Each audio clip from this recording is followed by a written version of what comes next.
Hello everyone. Let's see. Yep. Anglo-Japanese alliance survives 1920s.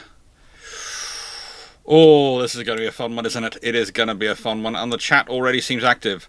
The questions are open. The question bot is running. Powder Monkey is doing its duty. And I'm honestly considering something. Look. And I'm going to put this up to you. This is going to be your discussion, your point, for you all to think about. Should I, A, get a can of Iron Brew and open the first can of the day and stick it in here? Or should I, because I've been very good and I'm taking tablets and I'm being, for the various things because I've done so much building work, I've managed to give myself a bit of a dust allergy. It's amazing what really fine building work can do to you. It's probably a legacy of the pneumonia, so don't worry. Or should I open up the bottle? What do you think? Do you think I should open the 2-litre bottle of Iron Brew, especially as I'm doing this, followed by Pirates of the Burning Sea this evening? Or should I just have a can? Can now, bottle later. John and Moon, if I start drinking cans and bottles on the same day, then there's going to be a serious amount of Iron Brew, because assumed. 1901, according to Chandlord. I do not have a bottle of 1901 in reserve. I have the 2-litre bottle of regular Iron Brew sitting in reserve.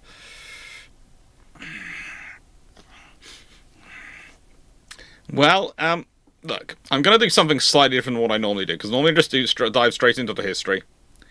And then I do the Chambers book, then I do Chambers book plug, and then I do the alternate history. But today I'm just going to quickly skip to this point and go, look, this is what we're going to be examining after the Chambers book plug.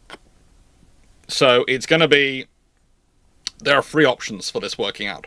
World War I finishes before the Americans get involved. There are a couple of events I can pick from, but I'm going to pick one of them. World War I finishes before the Americans get involved. You can guess which event I, a naval historian, am probably going to pick as my example for that one. The Americans go isolationist as soon as Warren G. Harding gets elected. That's an option. That is an option for the Anglo-Japanese NATO treaty surviving. And then, I know this was supposed to be about blood and all these things shared, but realistically there was actually a very strong debate between Canada on one side, leading the dominions of most of the empire and arguing for an America-aligned relationship, and Australia and New Zealand, who were very keen on maintaining the alliance and keeping a more neutral relationship in the Pacific and a more friendly with the Japanese alliance. So if the Australians and New Zealanders had won that, there is a very good scenario of it actually working out. And I know this is slightly different than the title I was requested. Slightly different, but as you all know, what I tend to do with all the questions I'm given for patrons is I look at them and I go, okay, especially if they're a what-if question, I go, what makes this viable? And this is a really good one from PDP11. It's a really good question to look at from an international relations perspective and a reality of the time perspective. But I did do a bit of a dive. Bottle seems to be winning. You're all bad for my health, but lovely for my Iron Brew consumption. I've got water for the dog when it comes in. Yes, I have. Well, let's go.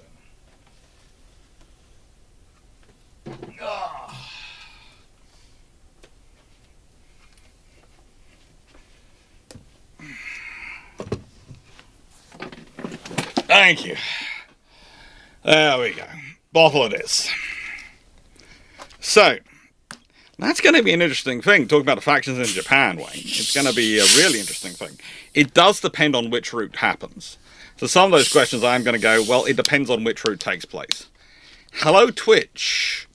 You weren't working, you were having a bit of issues for a few minutes, which is one of the reasons why I was quite slow to start. But you appear to now be bubbling away happily. So YouTube's wandering away quite happily. Buy your shares in bottles, Leslie. Actually, oh no, before I get into it too much, let people join in, and because the social media stuff has only just blasted off, telling people live. Yeah. I had a fun thing come through today, which was literally the recommended prices from YouTube for how much we should charge for certain things.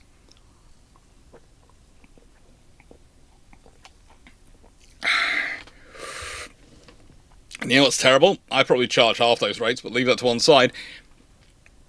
It's a lot more money than I was expecting it to be. The recommended rates for these sort of things is a lot more money than I expected it to be. It's an interesting reading session to go through it and go, oh, rate card. What does a rate card mean? Oh, a rate card means all of that. And the rates you're recommending are quite interesting.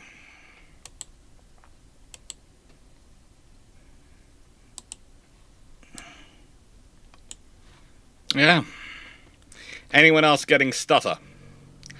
That would be worrying if stutter's coming through, because stutter shouldn't be coming through.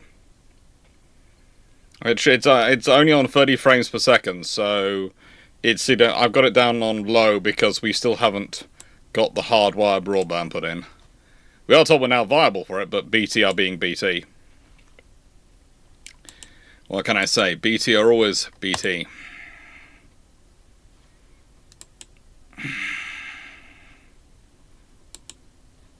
By gum. So, it stopped. That's good. No stutter. Oh, PDP-11. Oh, that's good. I was waiting to see if you were here. As an Aussie, I have to go Australia option. I thought you would. But, you know, that was sort of naughtily what I tend to do when I do these lives with specific people. I give them a few minutes to show up to check they're in the chat. Or check they're around so they can watch them. Right then. And again, apologies about Thursday. I know it's normally Thursday, but that was an option this week. Thursday just got taken over by other things.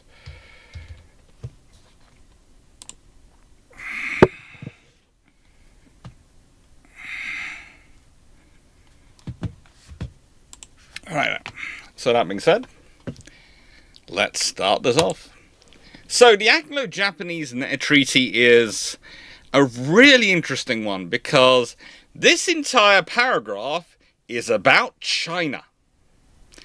These are the bits about mutual defense, and then this stuff is gump you add in because it sounds nice. Literally, China and Korea, the mutual defense, gump we add in because it sounds nice. And that might seem strange, but I'm going to expand it out, and I'm going to read a little bit of the treaty's text to you, just so you can fully understand it. Fully enjoy its beauty.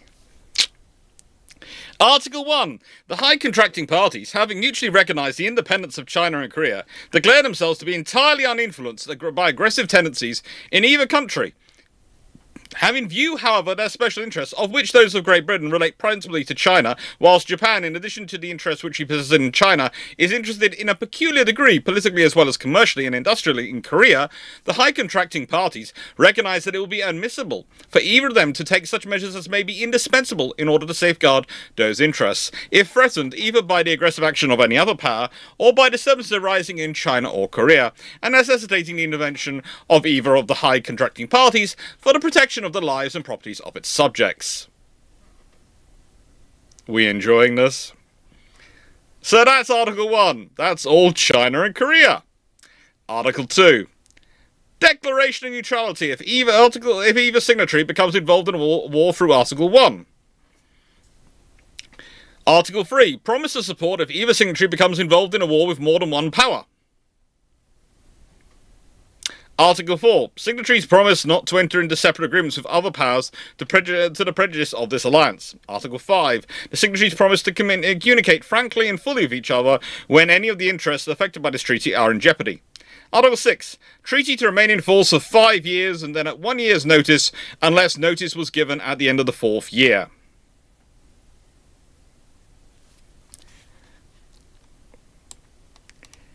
This treaty is incredibly short and to the point. It is divided up, China and Korea, into spheres of influence.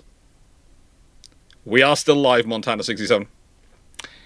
It has declared that if anyone tries to interfere with our spheres of influence, in terms of as defined in Article 1, then in Article 2, the other one is coming in to use its muscle to back you up. That's kind of a sledgehammer to crack a walnut, but we'll see what happens. Article 3, promises support if either signatory becomes involved in a war with more than one power. This is what I like to call the you only have to go mano a mano rule. It sets a ceiling on conflict. It means for Japan, they only have to worry about dealing with any one power. Think about it. If Russia had invited France, and France had been stupid enough to get involved, then the Russian fleet would have never got anywhere near to Japan, would it? It would have been mulched by the Royal Navy, along with the French fleet in the English Channel and the North Sea. Because, as we all know, the Royal Navy heavily outnumbers them. So, Article 3 basically says, from Japan's perspective, no one can call their friends if they want to pick on me. See, think about their risk fleet dynamic. And this is the thing, is people often look at the Japanese fleet structure, and I've talked about it before, the 6-6 plan, and go, oh, that doesn't make sense. Other people can gang up on them. They can't. Because the moment you have the Anglo-Japanese Naval Treaty, suddenly you decide to send enough ships to gang up on Japan, you're sending your whole fleet. You can't pull the risk of allies, because the moment you get even one other ally involved, hello, we are the Royal Navy. You have called for our attention. We love it. And this is the great thing in this treaty. This is a beautiful defensive treaty.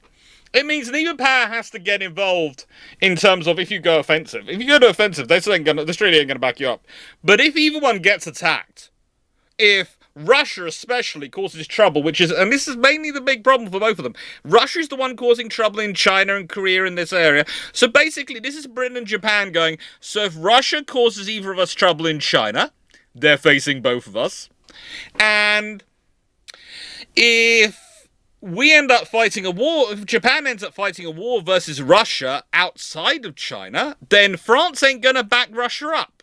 Because if it does, it has to deal with Britain.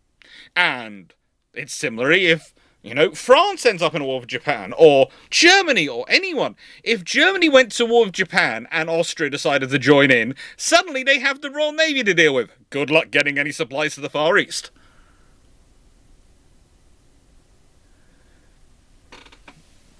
Hello, Custer. Thank you for following the channel. This is the reality of what happens. This is the scenario you're dealing with.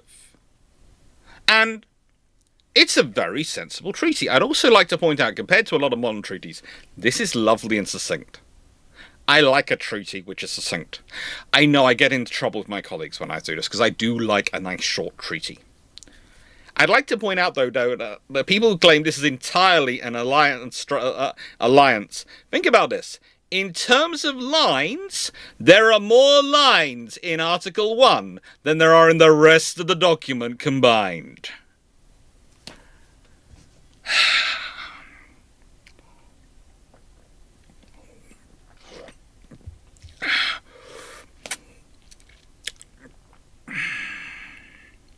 Now, June 1981, Article 4 of the Anglo-Japanese Alliance is clear that it does not apply to USA due to the Anglo-American Treaty on Arbitration, I think. Nope. That doesn't say that at all. Article 4 says signatories promise not to enter into separate agreements with other powers to the prejudice of this alliance. That doesn't state anything to do with America. It doesn't have any bearing on the American one.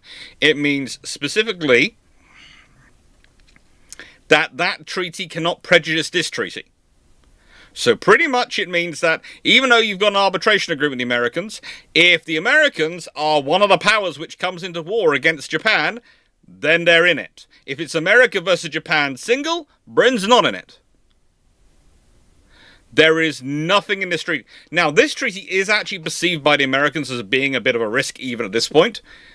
But then quite a few sensible Americans realised that, hang on, if we ended up in war with Japan, would we want any European allies on our side? No, because we'd have to share the spoils. In fact, the only power they'd consider having on their side would be the Brits, because they have a navy that could actually be useful.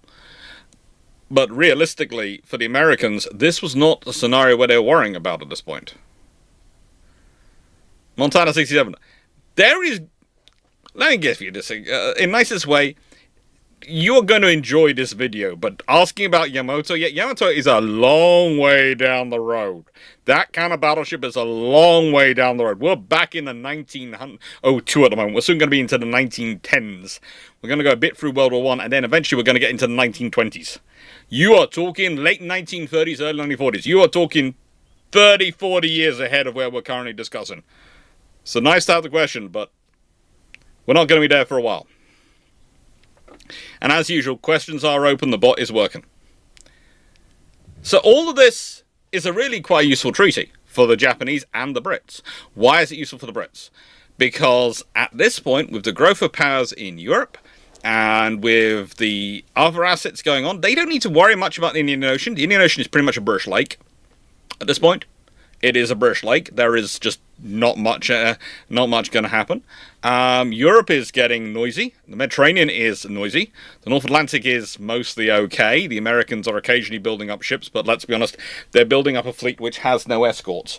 It has no cruisers. It has no destroyers. It's basically a fleet of battleships. In terms of its numbers and number of ships being procured. The British plan for fighting, the literal British fleet plan and the fleet doctrine for dealing with America if America became a threat was to literally take a load of destroyers over with them and wipe out their fleet screen and then muller them with torpedoes. That was the British war plan for dealing with the Americans for most of the 1900s and 1910s. And if you look at the fleet that Congress is authorizing the US Navy to have, it makes sense because they're going, oh, we'll build a battleship. We'd like some destroyers. No! But can we please have a cruiser? No! You can have a battleship. No cruiser. No destroyer. Nothing to escort the battleships for you. We want the status of a battle fleet. We do not want anything that actually can escort it. But that means you will be powerful because you have battleships. Yeah, but they're going to get mullered by the other fleet screens. Yeah. That basically the Congress gets this idea because they read a very, very shortened and abridged version of Mahan, I swear. They don't actually read Mahan properly. This idea they just need battleships, and that's what the overwhelming amount of their attention and funding goes towards battleships. They do get some destroyers, they get some cruisers, but never enough for what they need. Because again, consider the rules of availability. If you want one available, you need 3. Okay? So if you want 40 destroyers available to escort you against the likely British force which could show up, you need 120 in service. Going, we have 20 though, is not enough. And let's be honest, you having 20, even if all 20 are available, the British will be, oh, we've turned up with 60 destroyers. So once they're through your torpedo boat screen, they will then launch torpedoes shamelessly into whatever remains of your cruiser force that our cruiser force hasn't been mullering, and then your battleships are all alone.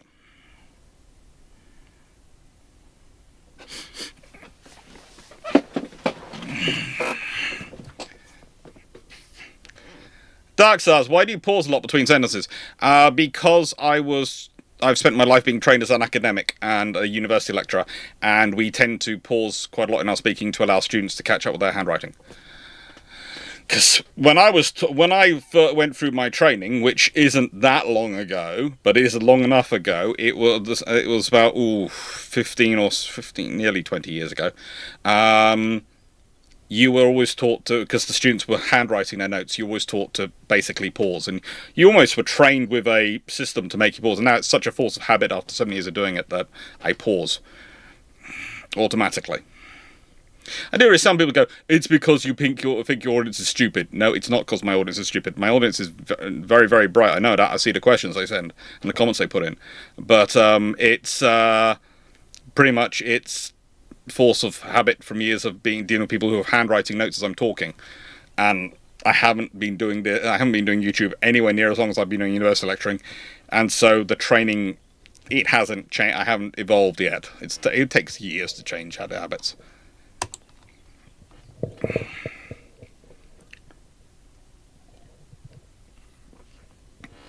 No, sorry, the ad interrupted me. Basically, as I was saying, to repeat again, I'm a university lecturer. That's what I was trained as. And when I was originally trained, which was 15, 20 years ago, as you were trained to talk, you were trained to always pause at certain points and pause in certain ways to allow people to catch up because they're handwriting.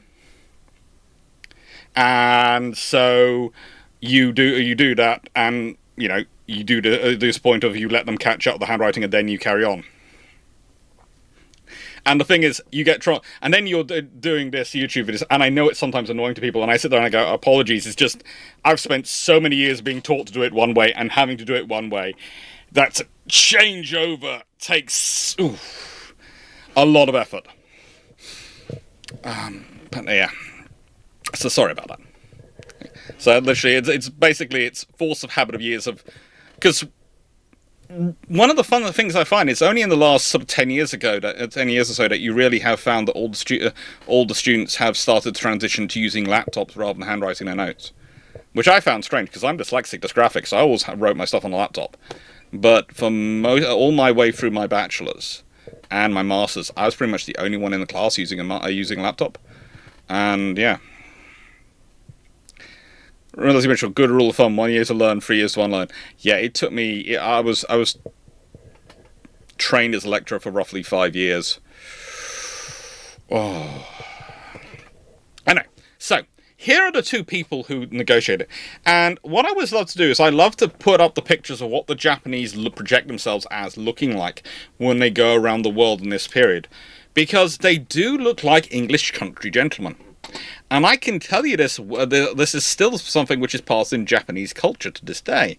The reason I can tell you this, because when I was going around Japan, not that long ago, the ship-shape crew, we had one of our team, Fleet, had decided because he wanted to be really respectful, he was dressed up as a English country gentleman pretty much the whole time, with full suit, hat, tie, everything, the whole thing, and yes, he fitted in. There were people who looked like him. And there were people who, they really understood what he was looking at. They appreciated it. They also realised very quickly, considering what I do in when we're doing the filming ships, why I was dressed the way I was. Because I'm the one who goes crawling down in the bottom of the ship. Anyway, so we have Hayashi Tatsu, the Japanese signatory of the alliance, and Lord Langsdowne, the British signatory. And basically, these men are looking at the world and are looking at it from the point of view of, what do we have to deal with? Langsdowne is a guy who is almost protectionist in his economic policies. In fact, he breaks up part of the liberals at certain points because of it. Because the reality was he was more concerned about maintaining the empire and the security trade, and he'd like to talk about this thing called the Big Revolver. And his Big Revolver was price wars, was tariff wars. He felt the way Britain could dictate policy without actually having to go to war with anyone around the world was to, literally, subject them to, oh, you want to do this? That's fine. Then we'll put tariffs on your goods. In simple terms, the closest current economic model we have to him is probably Donald Trump and his policy where he's been putting tariffs on goods around the world. And the thing is, it can work. It is quite a big it is a big gun, and basically the whole joke was he talked in Parliament. He said, "This, the way you deal with men who are armed is if they have a gun, you show them you have a larger gun." And it became the whole big gun, big revolver thing. And the big revolver was the tariff policy. And it has an impact. It can cause long-term issues. But the thing is, the British advantage in this scenario was the British controlled the trade networks. Not just policed them and maintained them open. The British provided the vast majority of merchant shipping involved in the trade networks. That was the big advantage the British had when implementing tariff wars and tariff conflicts. And that's actually the interesting thing. I had this discussion recently with an American gentleman who is involved in advising government over in the States. And his question to me was, well, how come it worked for Britain when they were using it at certain points better than it worked for us? And I went, well, A, Britain was an empire. And so we had that imperial first kind of policy. But also, the fact was the British at the time controlled roughly 75% of the world's merchant fleet. And so that meant that there were very limited routes around the British tariff policies. Because it was either British owned, it was 75% of world ships were British owned, and it goes up to about 90% once you consider British chartered. Dark Souls, what's going on with shipping? I would never say how many times I have conversations with Sal, but that was not, I don't think that one was Sal, but I have been having other chats with Sal about those things. And Lansdowne is the guy who pushes for this. So it's not surprising that he's also the guy who goes, hang on, the biggest alliance we can have in the Far East is Japan. Because Japan is sitting right there. They want to westernize. They want the security of an alliance with us. They're already buying a lot of weapons off us. They're already in love with our navy. They're having great negotiating, great deals with us. The thing is, if we have them as a friend, then if Russia causes problems, whereas we've got to go all the way around the world to reinforce, they're just there. So the thing is, if there's a problem, they can react immediately, and then we can be coming. Okay, what's happening with the ads? Excuse me a second, I'm just going to have an argument with YouTube, because obviously it's deciding to do its usual mass ads scenario. I'm hoping that the joyous thing known as Twitch is not copying the YouTube, but I will have an argument with you, because it's supposed to be on an ad every 30 minutes for YouTube. So if it's doing more than that, it's doing naughty things again. And it does occasionally like to do naughty things.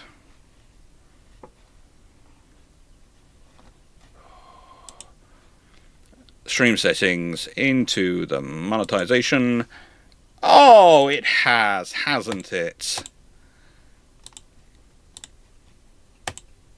There we go. Sorry about that. It had decided to upgrade it from 30 minutes to medium ad settings, which seems to be about one every 5 minutes. Please always tell me if there are too many ads in a video, because I can guarantee I won't have set them. But YouTube has settings, and it has settings fun. But anyway, so it made sense. You know, he was looking at it from the point of their reaction time. The Japanese make a lot of sense. Well, then there's the Japanese perspective. For Japan, this is very easy. As said, their fear is they're going to get ganged up on. They don't have the strong enough economy that they can build a massive force. They can, while they're still modernizing. They can't sustain it. They can't support it. So what they need is to make sure that they never have to deal with more than one power at a time. They can't afford to deal with more than one power at a time. Let's be honest, the best person to ally with in that scenario is the biggest, baddest, nastiest dog on the block. We're talking the direwolf of the period, known as the Royal Navy. Their fear has been ever since America forced them open, and let's be honest, the Americans beat the Brits to it, so the Americans are the bad guys in this scenario. And again, I will say this, and I know I say this almost every time I do this Japanese video, until you've been to Japan and you've seen how many mentions there are of the Black Fleet in their museums, you will never realize quite how much of a cultural moment that is for them in terms of a significant event. I honestly wish that half the historians who write about the war in the Pacific and Japan's reasoning for war had gone around those museums, because they would understand just how scared Japan is of America. How the frigate you got another ad, I do not know, Dark Souls. I do not know how you got it.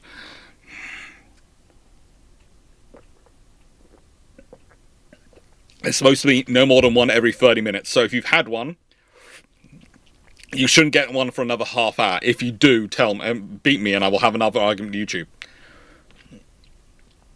So, for them, allying with the Brits is a no-brainer.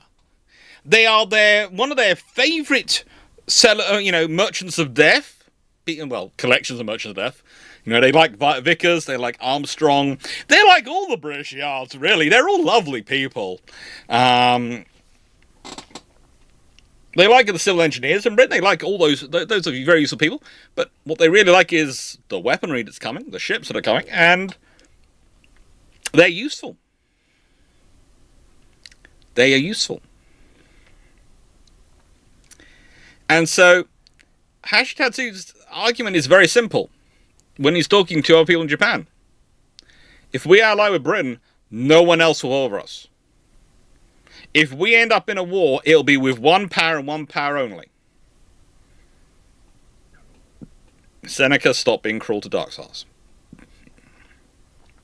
We will end up with one power and fighting one power and one power only. And they thought they could survive that. The Japanese fought. Their fleet's strong enough. Their people are capable enough. They could deal with it. And also, if Britain's neutral, this is the other thing about the code and the thing. The other power will be neutral. So if Britain's a neutral party, if Britain wants its merchant ships to continue trading with Japan as a neutral party, how many nations are going to want to disrupt the British trade? Even if they're in a one-on-one war with Japan, do they want to interrupt the British trade? Now, admittedly, Britain historically hasn't been that respectful of neutrals, but usually it deals with it by buying their trade. By buying their trade. Literally, that's how the British deal it. But risking war with Britain just to do a full blockade of Japan, that's testy. And also, you're going to need to put a lot of resources into that. A lot of resources into that.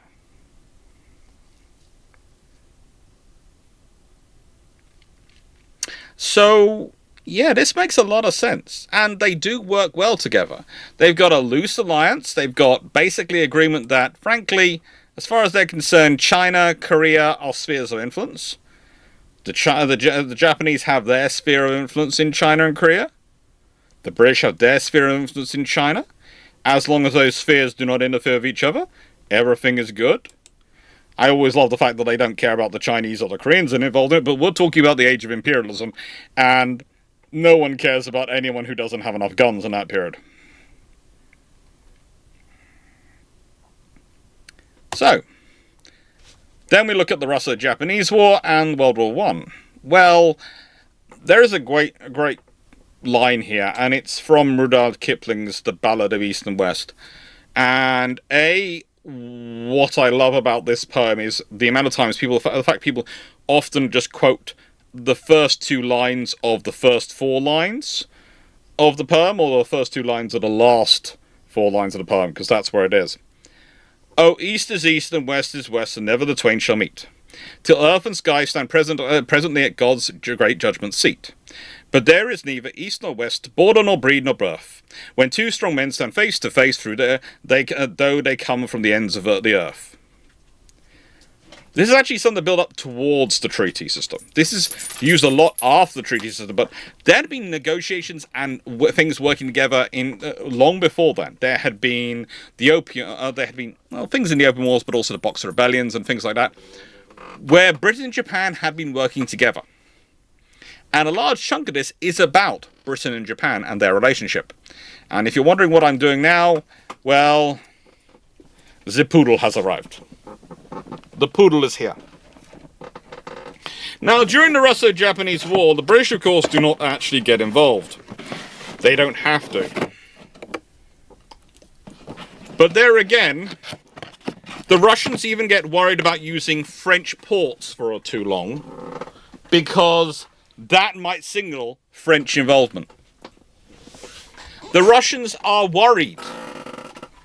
Well, the French are worried about that being considered signaling French involvement. The Russians are unable to draw upon a lot of supplies which they need because of British involvement.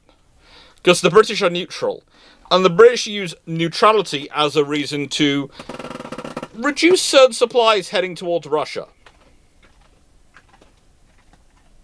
Certain supplies, key supplies that were going to Russia.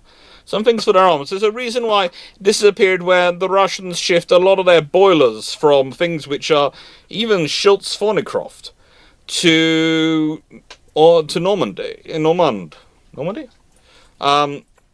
Boilers, etc. and these things. Because, frankly, it's easier for supplies. The British also have a great deal of observers working with the Japanese fleet and watching them and trying to study them. But more importantly, they also have a great deal of supplies ready for the Japanese fleet.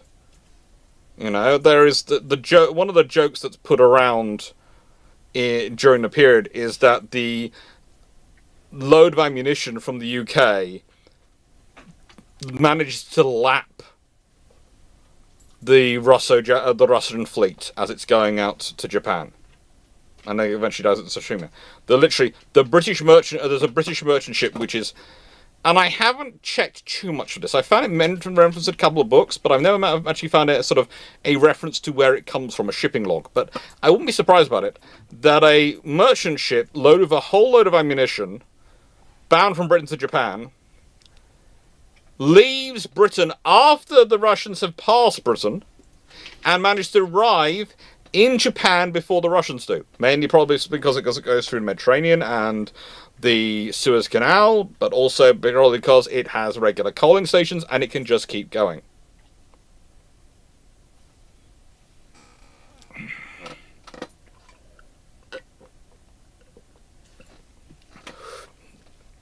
The British keep a close eye in the Russo-Japanese War. The Russians don't cross the line. The British don't get involved. But neither does anyone else. It works as it's supposed to. In World War I, well, that's always an interesting thing.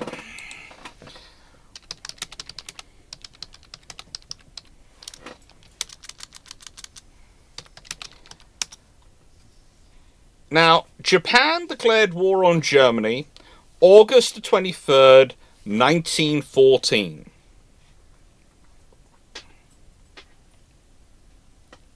Why? They told the Germans to surrender their leased territories in China. They also declared war on Austria-Hungary in August 25th, 1914.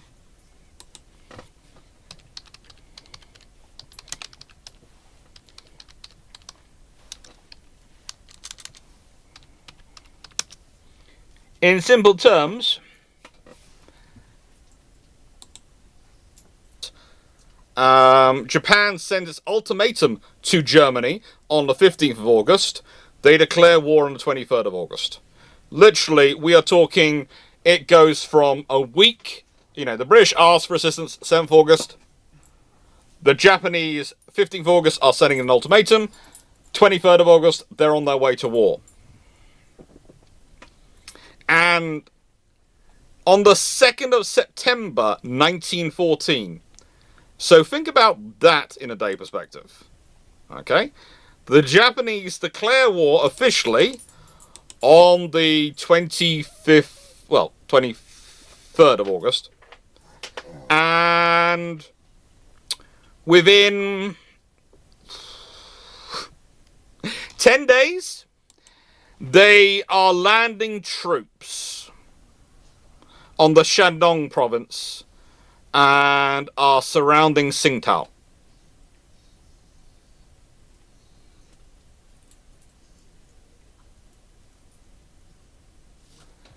Quite literally.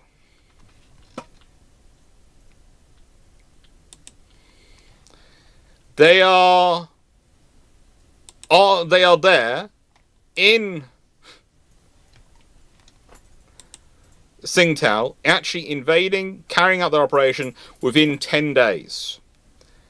So all those who think that the Japanese waited till they got a declaration of war to start preparing, or all those who think the Japanese started preparing on roughly around about the 3rd, 4th of August, if not earlier, to be able to land a significant force. And when we're talking about a significant force, the siege of Tsingtao, the Japanese turn up with some in the region of 25,000 troops.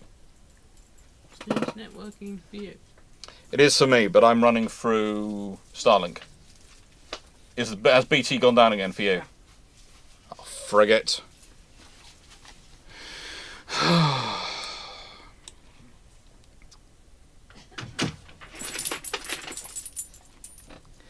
Yeah, so, yes, that was just to come to check on the internet.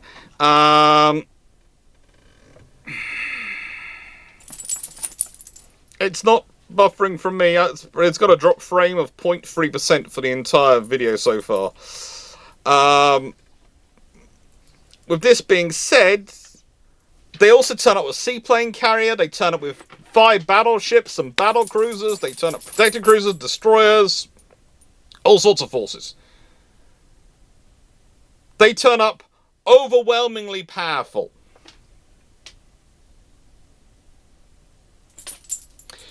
I think myself the Japanese possibly didn't need to even be consulted. I think the Japanese saw which way the world was going and were going, yeah, Britain's probably going to ask for our help. We're going to be there. Because again, you go back to the treaty and it literally says, Article 3. Promise to support if either signatory becomes involved in a war with more than one power. Britain was involved in a war against Austria-Hungary, and Germany. Those are 2 powers. By definition, they can call them.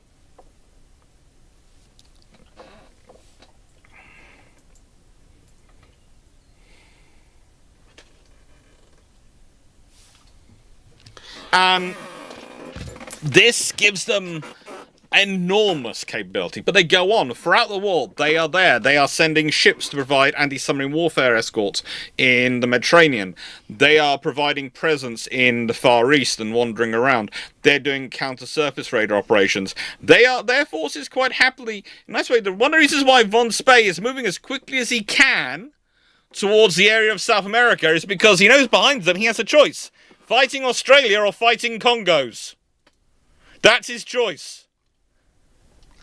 Which do you think von Spee wants to do? Fight a Congo or fight HMAS Australia? Personally, myself, if I'm von Spee, I don't want to fight either. Oh, Japan is arguably the biggest winner out of World War I. This is one of the things I sometimes try and make to people, is that just because a war is bad for you doesn't mean it's bad for all the participants involved. And the definition of the different powers and their experience of the war can be very, very different. Can be very, very different. Now, the thing is, for Japan, the war was quite successful. They get a victory, they get a lot of resources, they get treaty significance out of it, they have victories. They learn a lot of lessons. This is all useful stuff. They also don't have the experiences of the massive battles on the Western Front. Now, the interesting thing is the Japanese are actually prepared to offer it. At various times they thought they'd be asked to offer it. And there is another scenario which could have been considered, is that the Japanese turn up with a lot of troops to the Western Front, not before the Americans do. Because the Japanese were going, if you need us, we'll come. That's a whole interesting army, interesting piece of history is, but I would leave that more to a land warfare historian than myself discussing. It's what happens if the Japanese army turns up to join up with the Brits and the French fighting in Europe.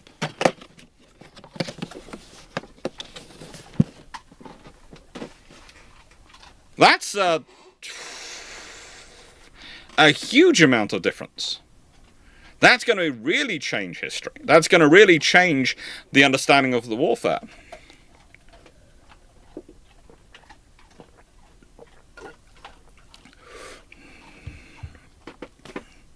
And they would probably turn up in 1915 or 1916.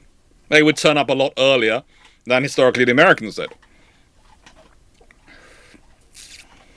And that's quite a significant sized army. The Japanese army is pretty darn big.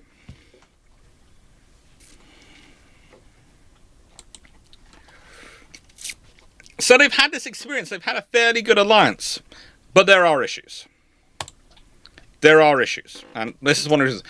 One of the problems is Japan is getting increasingly expansionist in China, and there are different factions, and the British are not sure the faction that they really do agree with are going to be in power for much longer.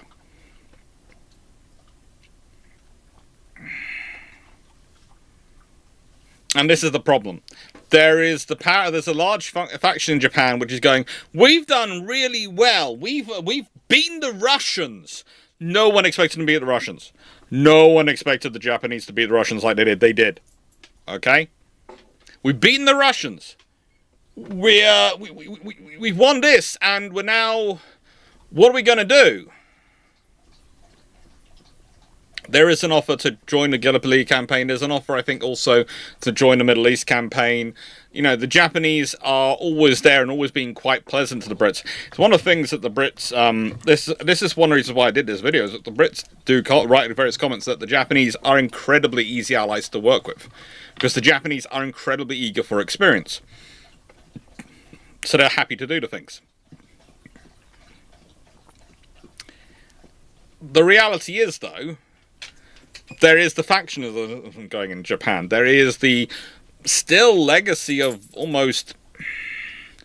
I wouldn't say so much, you know, Shogun-era clan politics, but there is a far more violent tenor to some of the Japanese politics than the British are accustomed to or happy with. And the British are sort of, to an extent... kind of happy to rewrite the Anglo-Japanese treaty into what's known as the Four-Power Treaty. And this is what actually replaced the Anglo-Japanese treaty. People often go, the Washington Naval Treaty deletes the Anglo-Japanese treaty. It does. Basically, it means the Americans are really not happy with it. But the Americans basically go, well, let's sign a Four-Power Treaty with the French as well. And the Four-Power Treaty is a really interesting piece of context. Now, what it says, there's a whole lot of gumph. This is a much longer, you can tell, before I get too far into this, okay, you can always tell when a treaty is written involving the French or the Americans, especially when both are involved. It gets so much longer. I don't know what it is about those nations. Even the Germans like shorter treaties. But the French and the Americans, either of them involved in the treaty, guarantees it's going to gain an extra 2 to 3 pages than anyone else. I have no idea why this is. This is just one of those things that happens with certain nations you watch in international relations. If these nations are involved, the treaty will be guaranteed to be X, Y, or Z pages longer. I love them both. But there are these things which we don't know necessarily why they're true, but they are true. This one, it's great. It even has in it that it even has a definition here that this treaty is considered the written record of events.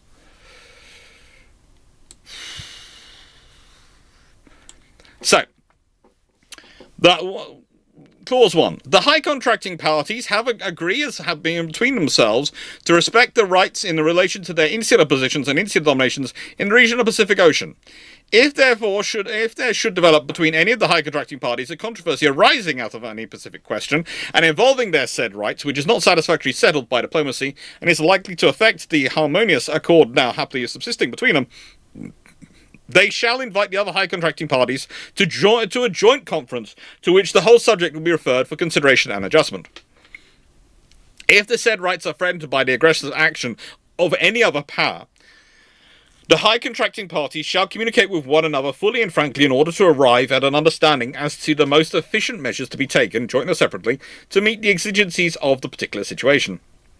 This treaty shall remain in force for 10 years from the time it shall take effect, and after the expiration of said period it shall continue to be in force, subject to the right of any of the high contracting parties to terminate it upon 12 months' notice. This treaty shall be ratified as soon as possible in accordance with the constitutional methods of the high contracting parties, and shall take effect on the opposite of the ratifications, which shall take place at Washington. Thereupon the agreement between Great Britain and Japan, which concluded London on July 13th, 1911, shall terminate. The government of the United States will transmit to all signatory powers a certified copy of the process verbal, i.e. the final record of it, on the deposition of ratifications. The present treaty, in French and in English, shall remain deposited in the archives of the government of the United States, and duly certified copies thereof will be transmitted by the government whacker of the signatory powers, in faith whereof the above-named plenipotentiaries have signed the present treaty.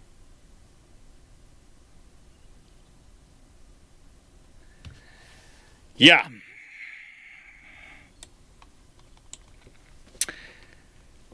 The thing is, this still has the if Russia causes a problem clause. Okay, I'd like to point out that if the said rights are threatened by the aggressive action of any other power, the only other power in the Pacific which could cause trouble is Russia, the high contracting parties shall communicate with one another fully and frankly in order to arrive at an understanding as the most efficient measures to be taken, jointly or separately, to meet the exigencies of the particular situation. I.e., if Russia causes any one of us trouble, we can all call the others in.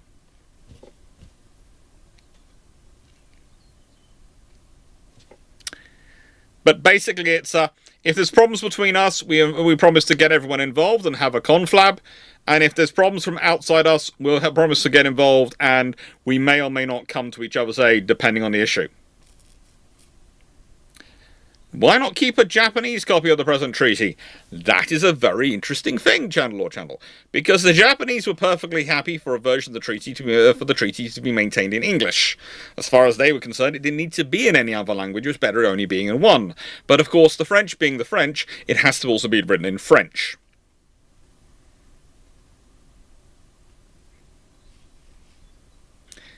So, despite the fact that three powers were perfectly happy for the treaty to be written perfectly in English, and they were perfectly happy for it to be, therefore, one copy, the English copy, the French insist there being a French copy.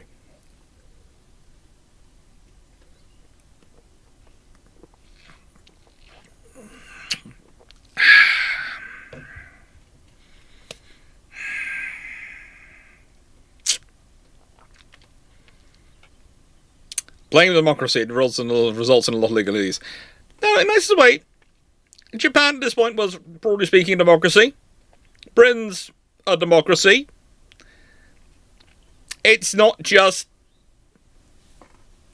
It's just, I would say, with the French and the Americans, the French like words such as process verbal, which means... It literally is French, which means basically this is the finalized notation of it.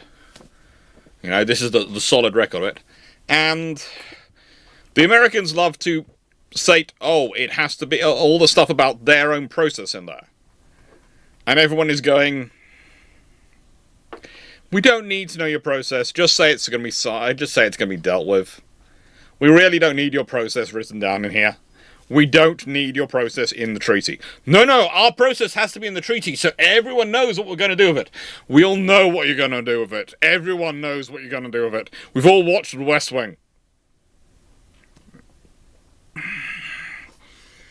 You never stop talking about what you're going to do with it. Just you don't have to write it in every single treaty. By the way, you can find similar sections in the the Washington Naval Treaty, the London Naval Treaty, pretty much every treaty that the Americans are involved in.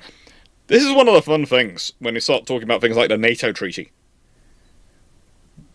There was a study done of the conference discussions of NATO treaties, and 50% to 2/3 of the items stuck in the treaty come from either America or France.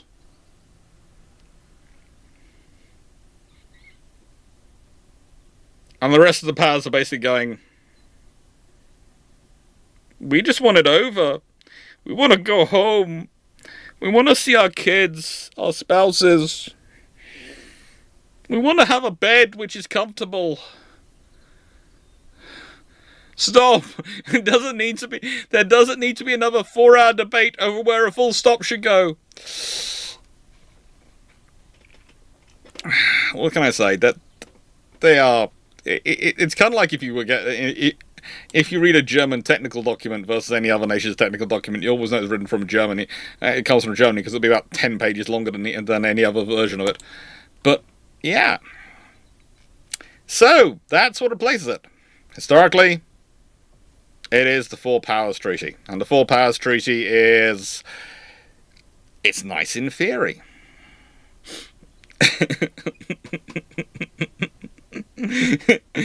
There's an actual joke from the NATO treaty that there was a Scottish gentleman involved, and he actually took a bottle of whiskey to one of the meetings, and he took a sip every time apparently his French colleague raised his hand and said, "One moment, I have a small query."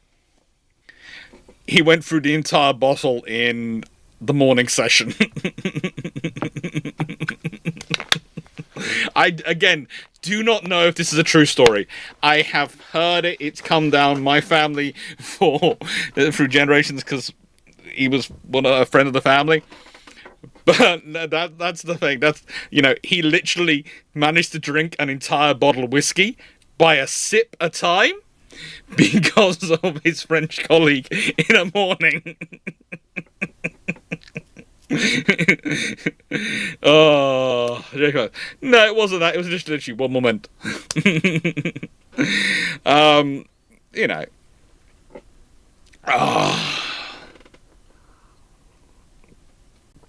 I don't think he did it again. I think he decided it would be I think he was doing it as a bit of a joke with his French colleague, because his French colleague had kept telling him he was going to find a restaurant which had haggis. So, I think it was more a thing of between him and his French colleague, and eventually the story does end with his French colleague eventually visits him actually in Scotland, and he does actually take him out for haggis. Because the French colleague had kept promising, "I'll take you for haggis, I'll take you to haggis, this restaurant will do haggis, this restaurant will do haggis," and because he was Scottish and it was just a joke between them. So yeah, they had a fun time. Every good story turns me. Yeah, but my family and the friends of my family have been doing weird things for a long, long time. Now, so why no Four Powers Treaty, basically? Well, it's pretty much the same as why no Washington Naval Treaty. There are three options. And we'll get into this after the Shames Book Plug, as always, because the Shames Book Plug comes before we have an alternate history. World War I finishes before the Americans get involved. You can all guess what, as a naval historian, I'm going to pick as my option for finishing World War I early. The Americans go isolationist as soon as Warren G. Harding gets elected, eschewing not only the League of Nations, but... and I have spelled League wrong. I spelled League rather than League. That's annoying.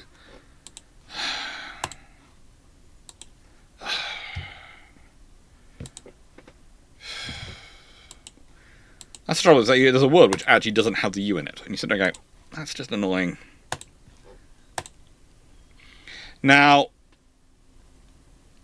and Australia and New Zealand factions win the Battle of the Dominions versus the Canadians, and so the Anglo-Japanese relationship is seen as more critical by Britain than any other. Basically, the debate is between the Canadians, who are going America, America, America, and the Australian New Zealanders, who are going, no. We've got to have a good relationship with Japan as well. We've got to have a very good relationship with Japan. Oh. Now it's back.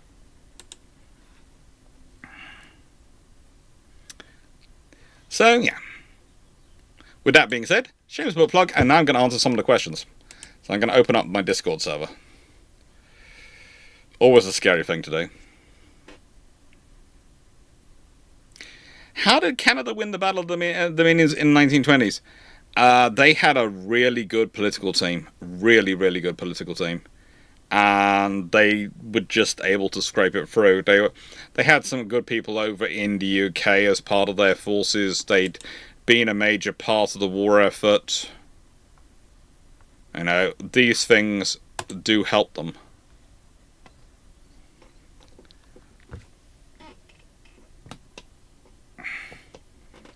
So we got this, and these are all working. That's good. Let's do this to here, and let's answer some questions. So I'm just going to answer some questions quickly.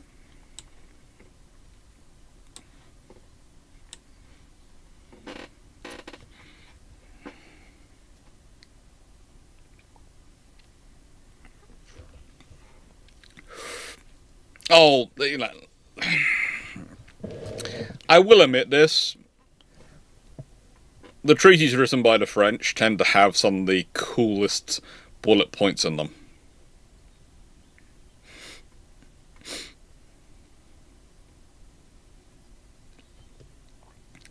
Knights Again, how much does American Japanophobia and Yellow Peril really play in the dismantling of the AJA? As they're likely strong arguments that American race... Realistically, the big problem you have is that both sides don't really understand each other. I would argue that neither America nor Japan really understands each other. America doesn't see what they did with the Black Fleet as being necessarily a bad thing, because they're bringing civilization, they're bringing the greatness of the world to Japan, and Japan does well after it, so surely it was a good thing. And Japan sees America as more of an economic center than a nation which is striving for culture, honor, these sort of things. So they don't necessarily understand the whole idea of that the surprise attack is going to be really treated the way it is going to be treated. So this is the problem. They are two nations which don't really understand each other. And that's one of the problems they have with their diplomacy, because they don't understand when their diplomacy is actually causing more trouble than it's good. Timo, would this mean that the Shimakaze ships will be more stable than they historically were? Timu, that's a long way down the road from this discussion, okay? Again, 20 years down the road. We'll deal with that in a bit. Wilson Triplets, which German branch, Army, Navy, Air Force, was most likely to be just following orders?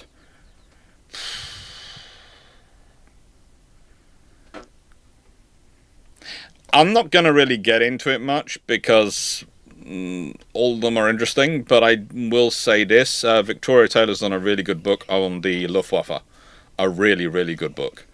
There hasn't been a similar one done on the Kriegsmarine yet. In terms of looking at that sort of level of integration of Nazism. And the army has some advantages in that, thanks to the SS, they get rid of a lot of the people who could have been causing them trouble, but they also have other issues going on there.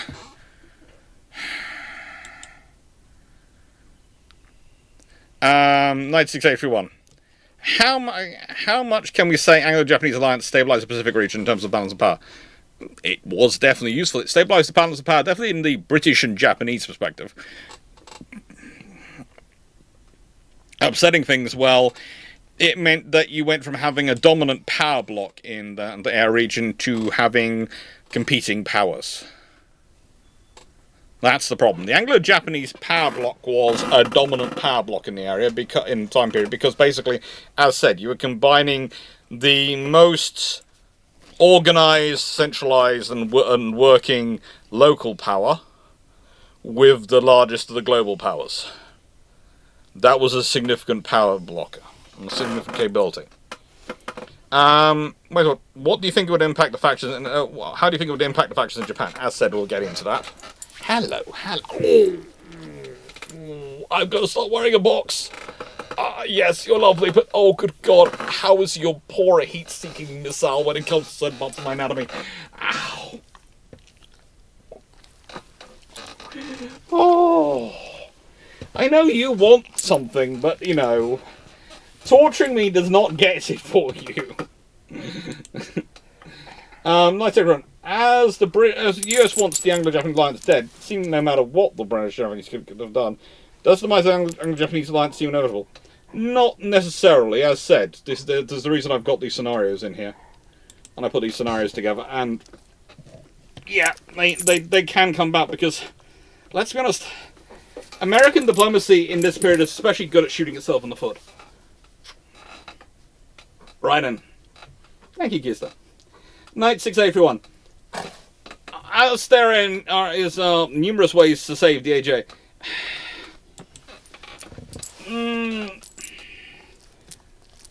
Honestly, no. That doesn't happen between countries. You don't do that. You don't start going, have you read the treaty? It's not the way you can work between countries. Does Japan build still bloody Yamato? We will get to this sort of discussion. The Dutch reacted to the treaty actually not that badly. The Dutch thought the treaty was quite a sensible option. Because for them, it also meant that the treaty is not an offensive treaty. If Japan declares war on someone, it doesn't mean Britain's coming in to help them. If Japan's attacked, they're coming in to help them. So as far as the Dutch felt, they felt it made the Japanese less aggressive because it made them more confident. It gave them a security blanket. It meant that they didn't need to invest as much in defense. They didn't need to be as focused on their own defense and security because they were connected to the world's biggest power. So they didn't have to be. And that is something also you can say the Anglo-Japanese treaty does act as a sort of, not to say a limit on Japanese militarism, but it does mean that the Japanese military is going to go, we need an even bigger fleet. People look at them going, why? We have the Royal Navy as backup.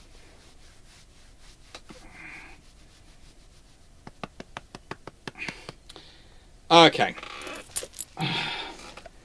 Why do you pause? I'll answer that one when it was in chat. Hello, can I read the questions, please? I know you're beautiful, and I know you've got a new bandana on, and you're trying to show it everyone because you basically nicked it off your brother because he wouldn't wear it. But it's a bit too short for you. I'm trying to read those things. Hello. Wilson Triplets. How does this treaty staying intact affect China and Germany now? Meaning support China fully in the Soviets. It probably has. It's kind of interesting because the Japanese-Soviet conflicts are again started by the Japanese, so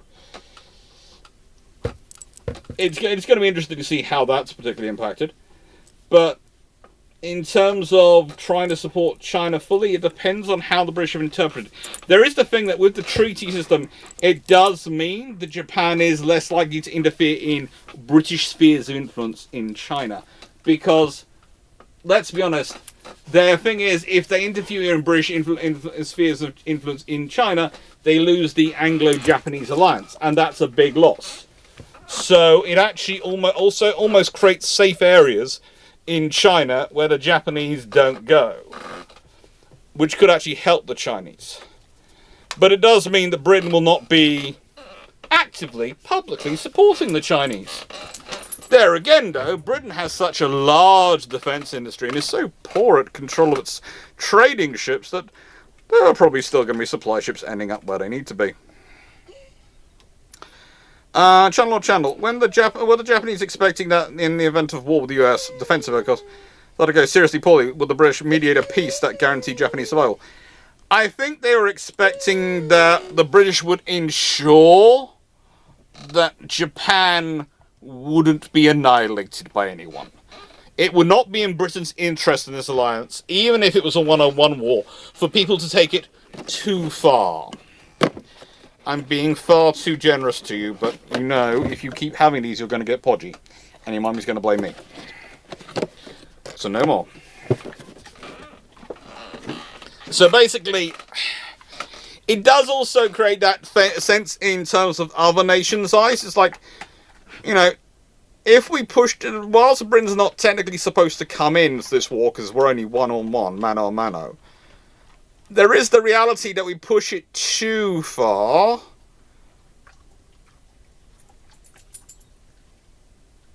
the British might get involved.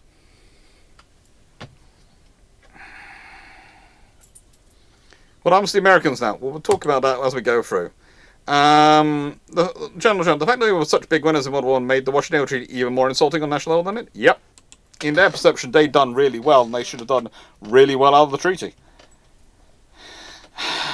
Malaga, how big an army could Japan have sent to Europe in World War I? Millions. Look at how big their army is. Look at how big their population is. Hundreds of thousands, definitely, probably low million. And that's going to be a lot of troops turning up.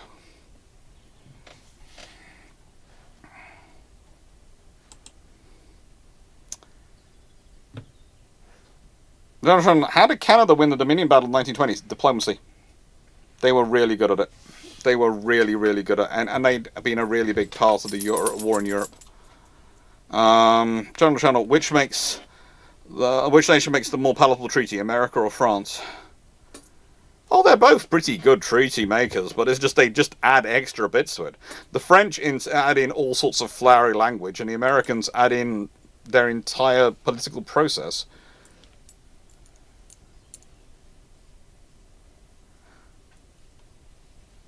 Darkside, do you wear wigs? Not so far, but I have worn Roman togas and other things when I've been doing videos, and I do have plans to do more stuff with I've got the green screen working in here. But basically, that's going to be when the garage has been built and everything else has been done, and I've got the full space to work in. I've got the green screen though. And Paul, they might not have been full-sized, but I'm not going to say more than that because I'll get in trouble and he'll hit me in the nerve point again. USS Montana. Does Nagato immediately get built after the ASA class in this timeline? It's going to depend on what we're talking about, isn't it?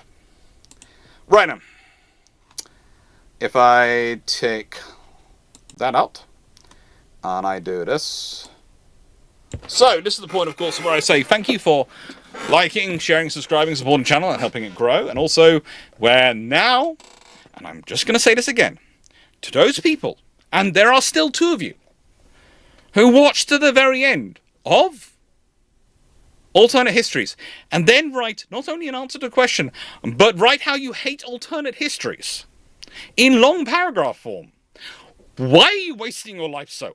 I literally tell you, it's an alternate history from this point onwards. You don't have to watch on. You don't have to. And to the very nice people who keep commenting back to them, they didn't have to watch the whole thing. Thank you. Thank you to the rest of the community who is also helping me in this campaign. Why are they subjecting themselves to this? And why do I have to see the comments every time? So thank you to all of you who asked them why. So, option 1. Jutland is a Trafalgar scale victory. Now, this can happen 2 ways. It could happen because the Japanese Navy's sharp, and with them there as well, then there's so much more ships. So many more ships. But, let's just say, the communication actually works. Someone on BT staff actually manages to get proper communication out to Jellicoe, so Jellicoe can actually, do what he's supposed to do, and the battle is won. It's a Trafalgar scale victory. The shells are fixed. There are lots of options, but there is a Trafalgar scale victory at the Battle of Jutland. And the thing is, with that kind of victory, and the German High Seas Fleet, the Hochsee Fleet, annihilated, we'll be over very quickly. We've been over this before. We've talked about it. The scenario is basically what does the British do if they defeat the Hochsee Fleet and stop them able to fight? Very quickly they force their way into the Baltic. Very quickly they cut off the German resupply coming across the Baltic, and so they put in Germany under total blockade, not just distant blockade, but total blockade. And very quickly Germany's in trouble. They can also start resupplying Russia through the Baltic. This is a really, really tough time for them.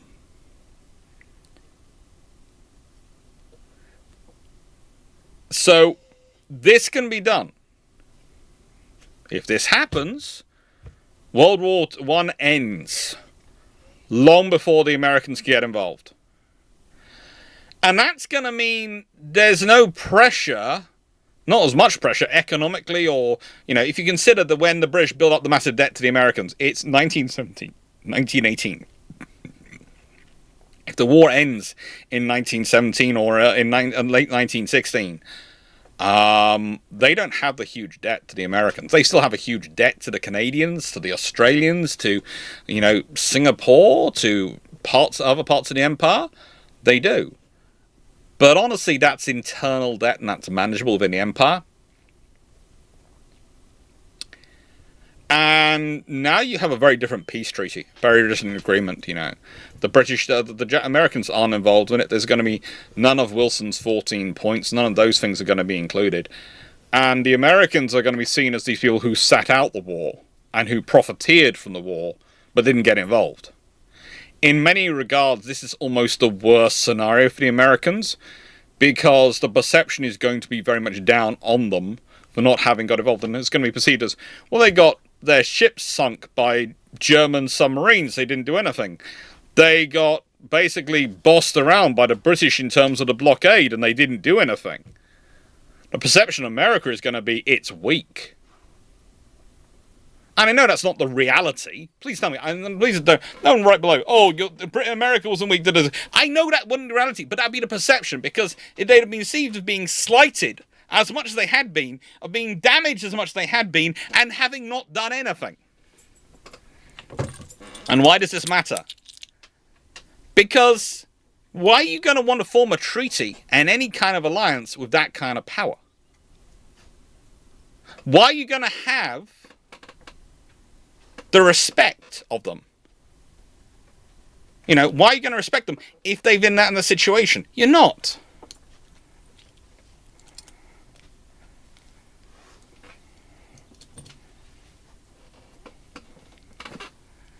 And you possibly don't have the revolution in Russia. You probably do still have the it's not so much you probably still have the Menshevik revolution, but not the Bolshevik one. There is a very good chance you have a Menshevik-style revolution, where they sort of take over the sort of, I don't want to call them the moderates, but compared to the Bolsheviks, they are moderate. But, you know, this is the scenario.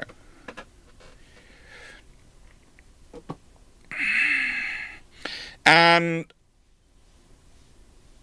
this then changes things as the history goes on. This changes stuff, because if that's been the case, then the post-war world is going to be different. For starters, a British naval victory, and it is going to be seen as a navy as deciding factor, means that the Royal Navy is not going to have to argue much for, we want better dry docks. Now, this is the point at which we should all be glad that Foxo and Dragon and a few of my flotilla leaders and Masters at Arms aren't watching this video, because I'm about to say something which, if they were watching, would immediately turn the chat into a mass conversation between them. There is a good chance in this scenario that ships like the L3 class battleships get built. Because if the war is seen as being won by naval power, when the Navy turns around and goes, it wants the biggest, baddest, most powerful ships, it's gonna get them. It's going to get them. And I would also point out, no kind of Jutland is going to win Battle Trafalgar style without losses. So they're still probably going to learn some of the same lessons. But they are going to have a massive amount of firepower built. And this, we're talking about the L3s, you remember, are 9 18-inch guns. This is one of the designs they were looking at in this period. This thing was able to do 26 to 28 knots, depending on how you adjusted the power to weight ratio in terms of how big and powerful the boilers you stuck in. It was being planned with a huge chunk of armor. It basically is a floating solid lump of steel.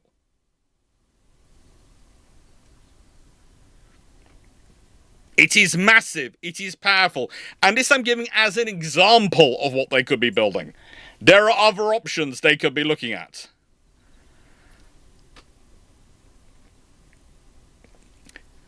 It is a 9 18-inch 45s.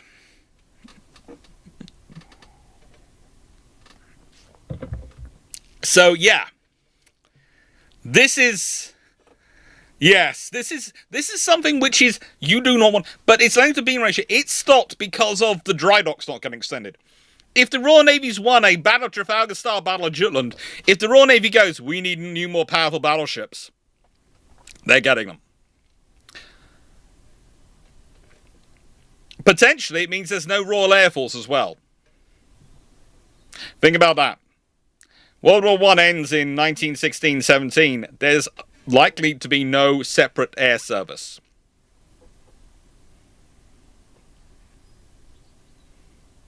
Solid lump of steel, Paul. So it's a fast battleship in technicality. It is. If it can achieve 28 knots, it is a fast battleship. That is the rule. That is the rule.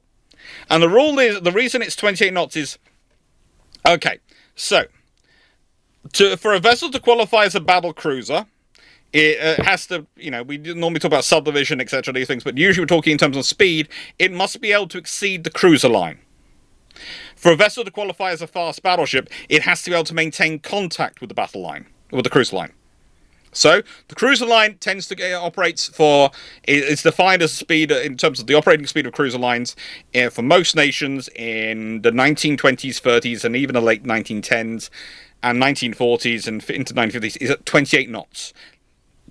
When they are doing a reconnaissance screen, the cruisers are moving in a group roughly at 28 knots. So the definition of fast battleship includes it must be able to maintain contact with the cruiser line, which is why it has to do 28 knots. This is why Yamato class do not qualify as fast battleships. They can only do 27 knots. And they're also the only cruiser line, the Japanese cruiser line, is the only cruiser line which is actually faster than 28 knots. So they're actually even more behind.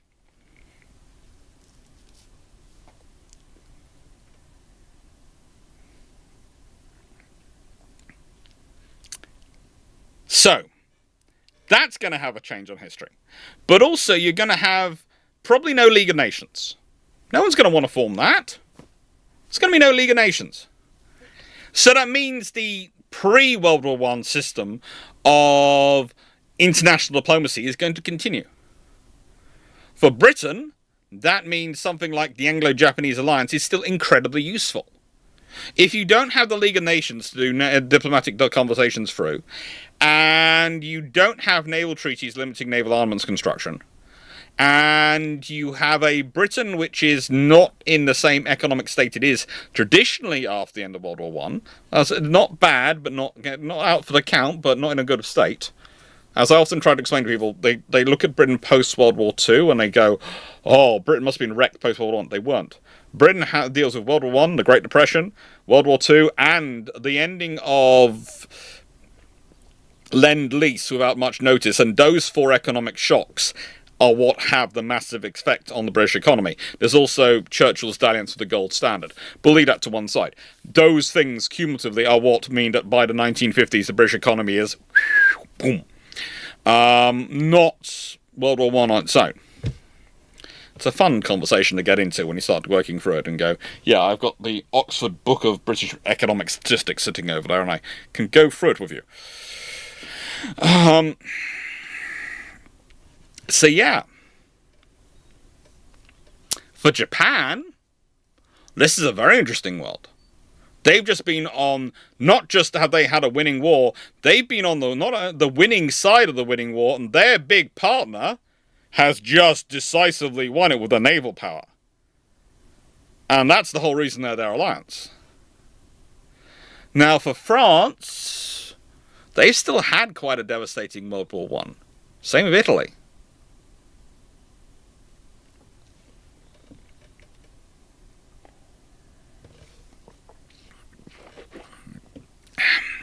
The treatment of Germany is also probably different as well.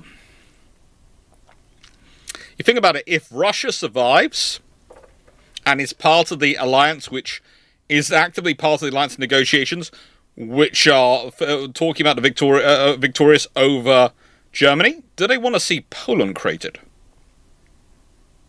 Or do they want that as being Russian territory? They don't want a whole tract of Germany as part of Russian territory. In nicest way, the British probably still want Germany to exist. They still want a buffer state between them and between Russia and where they are. But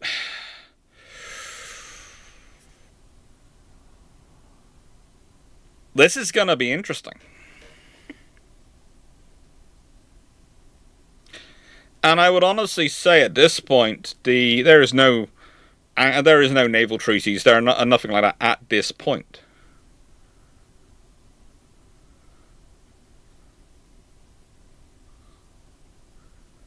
And in answer to people asking questions about how many battleships, the British can probably go back to their habit of building groups of 4. The British traditionally built 4 to 6 battleships every year. They sort of ordered roughly 4 to 6 in any year period. Sometimes they would split it out. They'd order 4 of a class, and then order 2 of the class next financial year, and they'd order 2 of the next class in that financial year as well. And then they'd order 4 of the second class in the next financial year, and so they'd split out. They'd order 12 over 3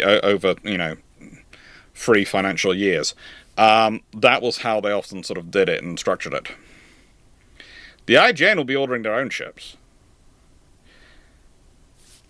So the reality is history gets a bit different at this point. Now, there's also the fact that the lesson for other powers involved in the World War might be different as well. If Germany is lost due to a massive naval battle with the British, their army wasn't defeated, our navy was annihilated. Then a lot of those generals who felt spending money on the Kaiserliche Marine was absolutely stupid and a waste of money will feel, anyone want to guess what they feel? Vindicated. The stab in the back theory might actually not be about Jews in Germany in 1920s and 30s. It might be about the Navy. There is a very real possibility.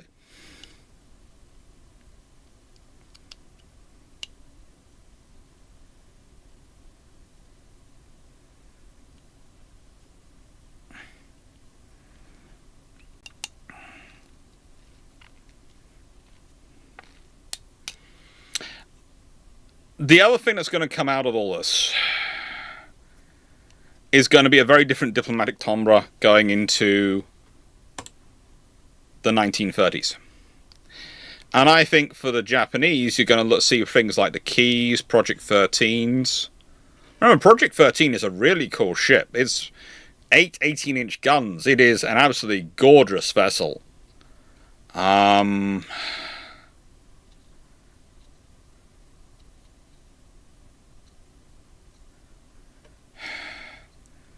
So, what happens?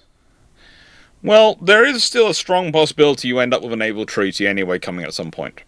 Probably in the mid-1930s. Someone goes, do we want to have a massive build-up? Because have the Americans carried on building their ships? That's the thing. If the Americans have carried on building things like the Lexingtons and the Colorados, and they carried on building their big ships, they're lovely, but they're also potentially very out of date at this point. And then the Congress is going to be a case of, so we built all those standard battleships and they're already out of date? Because let's be honest, if Britain's toting around something like an L3 with 9 18-inch guns able of, let's say, 26 knots, not even the 28-knot version. Think about the American fleet. 21 knots. In good weather. 14-inch guns. They're going to look at them and go, well, we're in trouble. Because a 5-knot advantage in terms of speed means that ship can quite literally not quite do circles around you, but it can not only dictate range and angle of engagement, it can dictate timing of engagement. And with 18-inch 45s, it can probably outrange you. So that's the problem.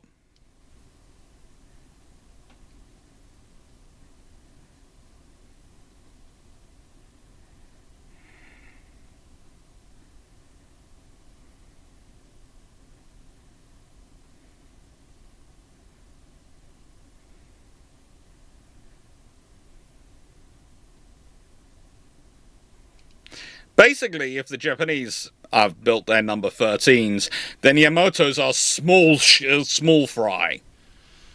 Because the number 13s were 28-knot ships, 29-knot ships, 30-knot ships. There's discussions about their speed. So, yeah. The thing is, you are probably looking at to my mind, the odds are you end up with 18-inch and 16.5-inch guns becoming the de facto guns going around for the British. With the battle cruisers probably having 16.5-inch guns, slightly more rapid fire, and the battleships having 18-inch guns. And potentially someone builds something with 20, 21-inch, 22-inch guns. Potentially. There's always going to be some nutters out there who actually go, oh, we've got to build it for the status. And from a flagship perspective, it might be the case.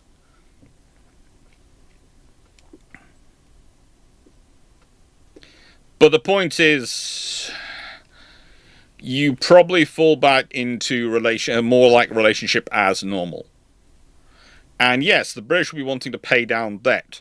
But the British you have to remember, the British government always want to pay down debt as quickly as they can, because they view it as a sensible thing to be able to fight the next war, to pay down the debt as quickly as they can.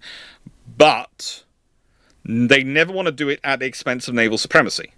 The reason they accept the treaties and they're happy with the treaties is because that means they've got a treaty at a piece of paper which costs them nothing that's going to maintain their naval supremacy without them investing, so they can spend money on other things. They have the money to spend on other things. And again, if the war ends earlier, the amount of debt the British get into is going to be a lot less.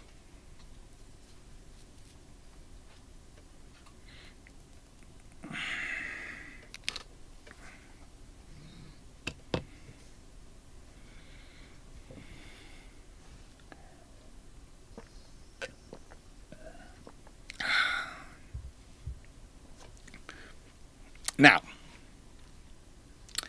however, there is option 2. And option 2 is slightly more dramatic. Option 2 gets the G-freeze and the N-freeze built, because World War I has happened as much as it normally did. But when Harding comes to power, Harding goes even more isolationist than he did historically. He doesn't just eschew things like the League of Nations, he eschews everything. Hello, Runon. Harding really didn't like international agreements. He basically got elected on the stand that he was going to do the exact opposite of Wilson when it came to international agreements. He wasn't going to start getting America involved in things. And by the way, if you go to Harding's Wikipedia page, I'm going to say this is a link because I could give you a link elsewhere and tell you to go search this link and this link and this link, and then you'll find the recording. But the easiest way to find it is to go to Harding's Wikipedia page, scroll down, you'll find his speech about international relations. A recording of it. Listen to it. It's wonderful.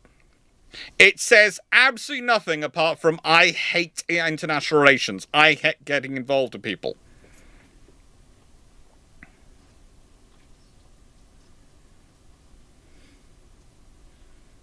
And that's the problem. Now, the other problem for American isolationism is that American isolationism is a very interesting thing.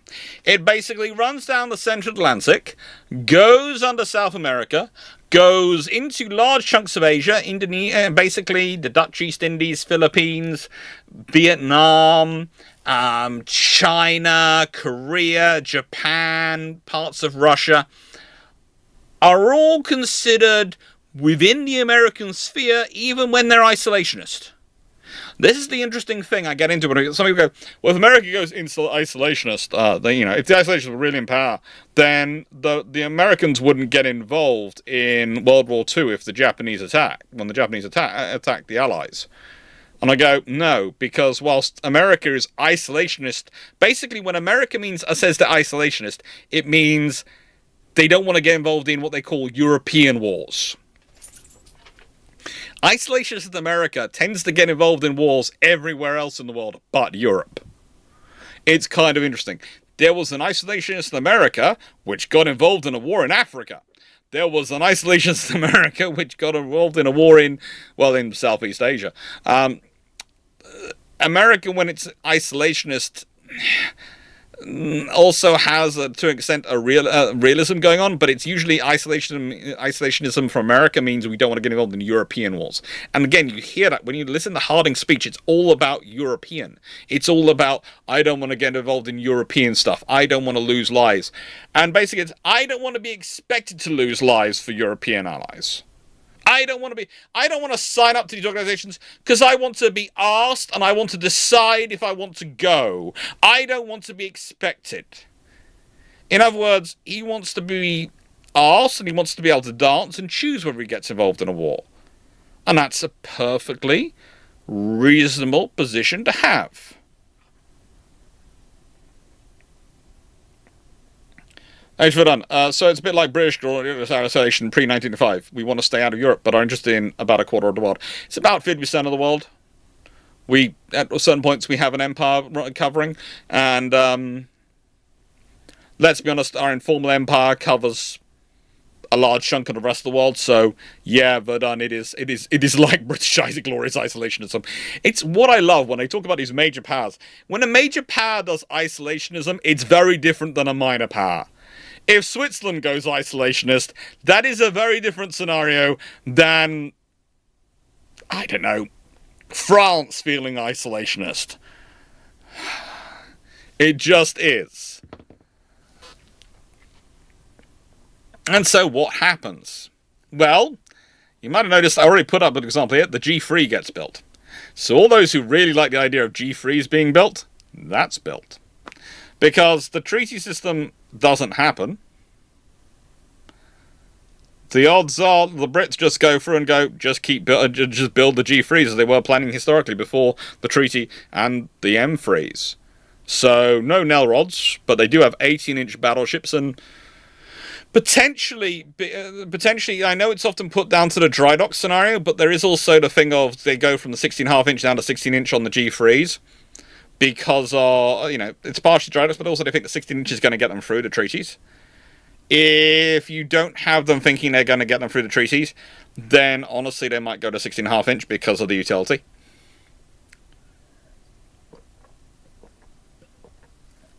And also because a 16.5-inch 16.5-inch 45 versus a 16-inch 50, it's much of a muchness. It's a far more equivalent weapon than a 16-inch 45 versus a 16-inch 50. In terms of how the British think about it. It just is.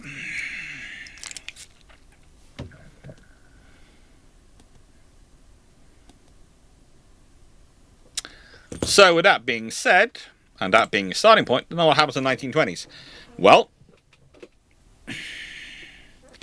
the interesting thing is, if you could end up with a League of Nations, which basically, with Britain still having quite a dominant navy around the world and still doing some naval investment, and there being there being still a Anglo-Japanese alliance, but there also being no naval treaties limiting building,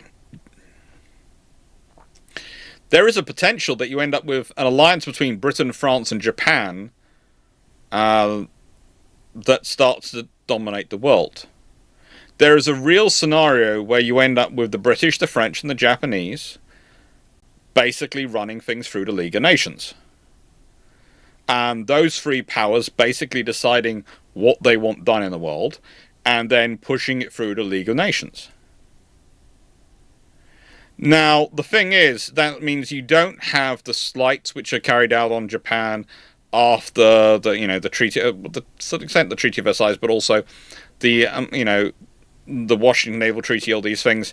You don't have that problem. Japan probably still runs into economic issues. They did historically, but they're going to be their own issues. They're not going to feel they're outsiders.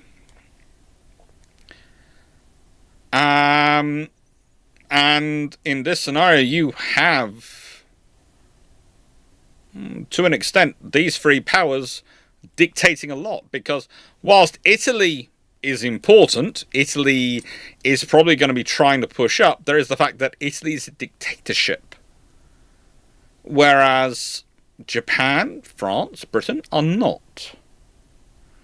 As weak as the Italian dictatorship is, the Italians can't really afford to keep matching the French if the French choose to invest and actually grow their naval forces. Yes, they don't want to because they've suffered horrendous losses in World War One, and we're not just talking about the people actually killed. We're talking about the people wounded, the people with post-traumatic stress, the huge damage to the national society on a psychological as well as physiological level. All these things, but they can still keep it. They can still start investing, and they can still, at this point, start outbuilding the Italians. And the thing is, the British and the Japanese are traditional allies. The British and the French are kind of close allies for a similar period. And I would think that, if anything, the Italians more likely decide to join that grouping rather than trying to dispute that grouping. And that's going to be the really interesting scenario.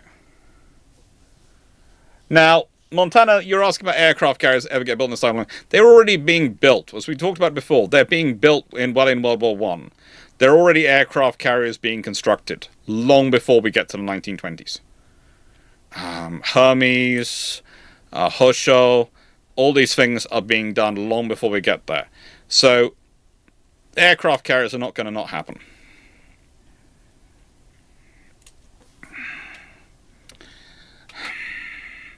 And what does this do? Well, to an extent you get spheres of influence, but also to an extent Japan could feel, because of the way British and French diplomacy is far better at making, in some regards. Okay, just bear with me on this, right? So, because Britain and France didn't commit the original sin as far as Japan is concerned, from a diplomatic perspective, the British and French are far more effective at communicating with their Japanese counterparts in this period. And I don't want to overlabor that point, but also you have to remember that in the point.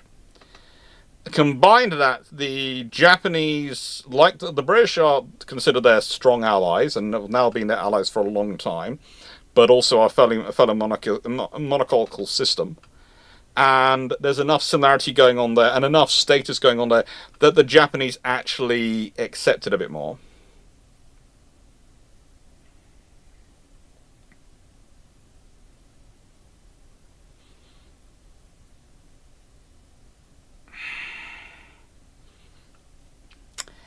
The thing is, yeah, it gets problematic as time goes on. When shall yes, Holgic, that the Russians want buffer states. It's the Soviets who like buffer states. The Imperial Russian system is more likes to have, basically, not sure what we call Finland, etc. In sort of maximum, they like is sort of semi-independent dukedoms, which are pretty much Russian fiats. That's the scenario. There's a difference between the Imperial Russian system and the Soviet system that comes afterwards, in terms of their approach to this thing, which is why I said what I did earlier. But in this scenario, we still have had the Bolshevik takeover. We probably still have the Soviet Union sitting on the outside of international relations, so they're not part of it either. The point is, this scenario, this grouping in the 1920s, are going to be quite happy dividing the world amongst themselves. It's going to be quite peaceful for them to do that. It's going to be quite nice for them to do that. What happens in China? Well, again, spheres of influence could come into it. If you end up with some sort of thing where basically the British and the French will turn a blind eye to the Japanese as long as they don't interfere in their spheres of influence, that's the real politic of the era. It's basically a continuation of imperialism from pre-World War One. It works for them. I'm not saying it's something I agree with, I'm saying it's what works for them. Would the 1930s change at all? Probably in the 1930s, you've got a big development of a lot of aircraft carriers really coming in. As they did historically, it's going to be about 1930s that naval aviation really starts to take off. It's going to have been worked on in the 1920s and developed, and a lot more free than it was historically because of naval treaties. But it's going to be in the 1930s, the technology and everything starts to come together and starts to give really viable systems. or potentially viable systems. With this being the case, what's going to change? Not much. Look, at this point, America is isolationist, but they're going to choose how isolationist they want to be. At a certain point, they are probably looking at the rest of the world and they've got diminished say over it.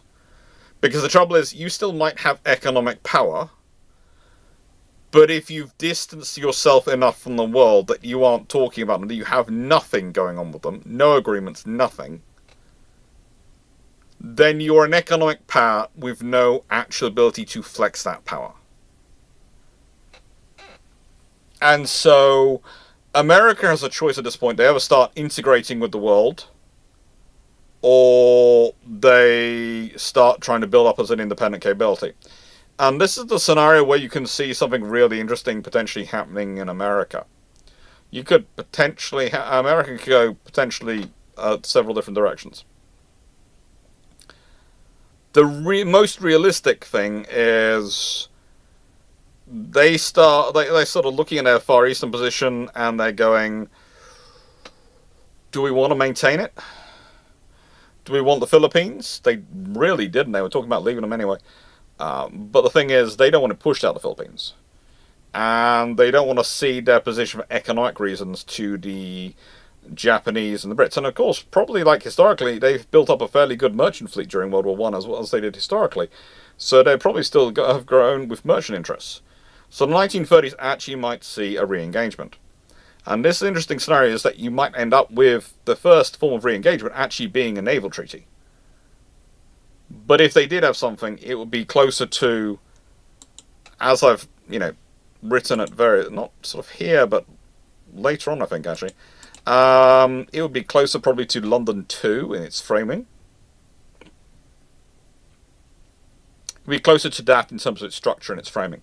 It would be an interesting scenario to have. It's also going to be a scenario where you're very much going to see Roosevelt leading it as he comes out of the Great Depression, but it's going to be done very, very carefully.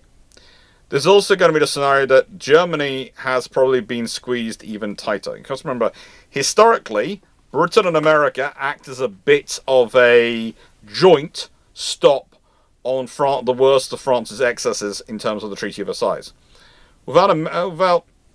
America's still probably going to want to take part in that treaty. But if you consider some of the later on things that happen, with America now backing out of the world completely, who knows what the French have done and had the British really been inclined to stop them. The British might consider leave it to France, leave it to Italy to run Europe, and as long as Europe is peaceful, they don't mind, and let Japan deal with the issues of China and acting as a buffer to Russian aggression in the Far East, and they'll get on with running the rest of the world. That could well be how the British have decided to conclude their foreign policy. America getting involved at this point is probably going to be... They're probably going to be going, okay, we have all these loans, which you're paying back as you choose. And the loan repayment is an interesting topic of discussion. The World War I, World War II loans... As far as the British government currently is concerned, we've paid them all off. Because there was some restructuring at various points because of them. There are sometimes debates about this, but as far as the government's concerned, they've paid them off. They finished paying them off in the 2000s. But it's going to be a more complicated time period. There is also the possibility, especially, I would say in this scenario, in option 1, there's a very good likelihood in this option 1 that the royal family is left in charge of Germany. It is a constitutional monarchy approach, but they are left there. Which is a really interesting way of stopping the rise of a dictator of the power of Hitler. Because it's very difficult to be the leader of a nation when you have a king above you. As a certain dictator, known as Mussolini, or Fazio Fonboy, the Italian, less improved Italian World War II edition. Found.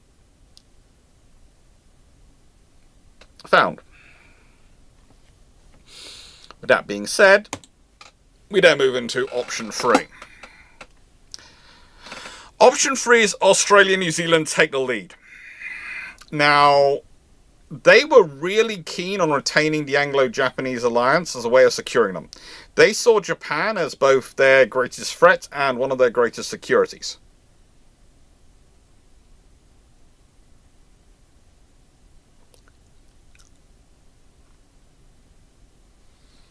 That is the reality of it. They lost this debate in the Imperial Committee, in the Imperial Defence Committee, to the Canadians, who were very much focused on America. We cannot upset America. And Canada's argument was basically, we share a massive land border with America. You're thousands of miles of ocean away from them. You have the large Royal Navy, which can get in the way for you. We have nothing to defend us until the British Army turns up, and they probably arrive in Halifax, by which point the American Army could well be far further north. We are talking about a period of history where quite literally Canadian officers in plain clothes would sometimes go on scouting missions through America, and American officers in plain clothes would go on scouting missions through Canada to update their plans and to make sure they knew where each other's likely staging areas were. That is the 1920s and 30s in American and Canadian defence policies. To what I was saying, the current tensions and recent discussions are something new. I'm sorry, I give you 1920s and 30s American-Canadian relations. I can give you other ones from prior to World War I and even more fun stuff from the 1890s, but we'll leave that to one side.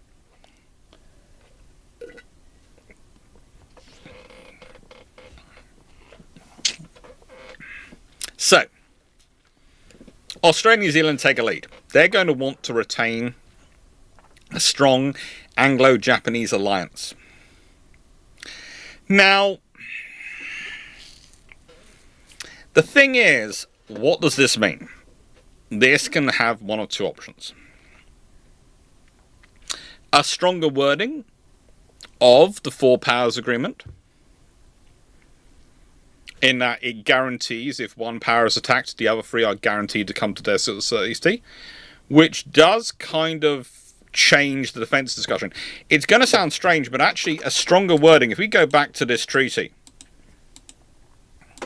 to the Four-Power Treaty, if you think about it, if you change the wording from, if said rights are threatened by the aggressive action of any other power, the high contracting parties shall communicate with one another fully and frankly in order to arrive at an understanding as to the most efficient measure to be taken, jointly or separately, to meet the exigencies of the particular situation. If you change that to, if the said rights are threatened by the aggressive action of any other power, the high contracting parties shall communicate with one another fully and frankly in order to arrive at an understanding so as to support the affected power with efficient measures, jointly or separately, to meet the situation, or something along those lines. Suddenly you change the entire context from we're going to talk about it to if something happens, we're all coming in. And suddenly that means the Four-Power Treaty goes to being an Anglo-Japanese treaty on steroids. Suddenly it means if Japan is threatened, or even the French sections in China are threatened, or the British sections in the Far East are threatened, or the American things are threatened in the Far East, then all the other powers will come in on you. And that has a very different meaning. And that actually is a treaty which could, surprisingly, when you think about it, if it has the effect of the continues on basically the Anglo-Japanese treaty, but basically is it on steroids, then theoretically that gives Japan the security it wants. Because it basically means that all these four powers have agreed not to attack us, all they have not agreed not to attack each other, and if anyone else attacks any one of these powers, they have to deal with all four of them. And think about that. Which nation in the world would have been that silly to go, you know what, we're going to attack Japan, Britain, France, or America, knowing that if you attack one of them, you get all of them? Think about that. Which nation on earth would be that silly in this period to go, you know what, I feel like taking on all four of those powers?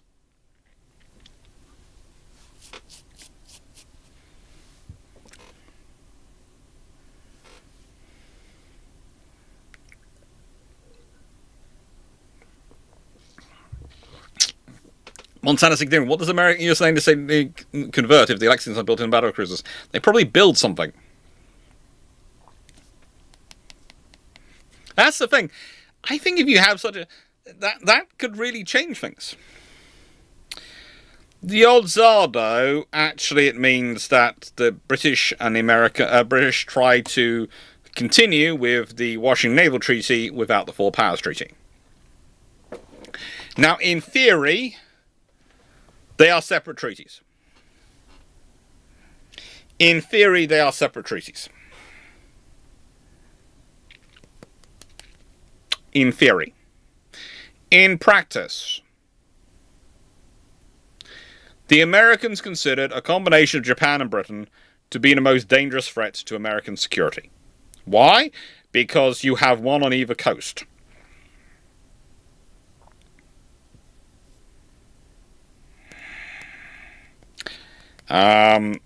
No. Timu, I don't think Hitler was vegan. I think he was incredibly vegetarian, though. If I remember correctly, he was the kind of vegetarian who kept trying to convert everyone else to vegetarian. So yes, that was what Hitler was, from memory.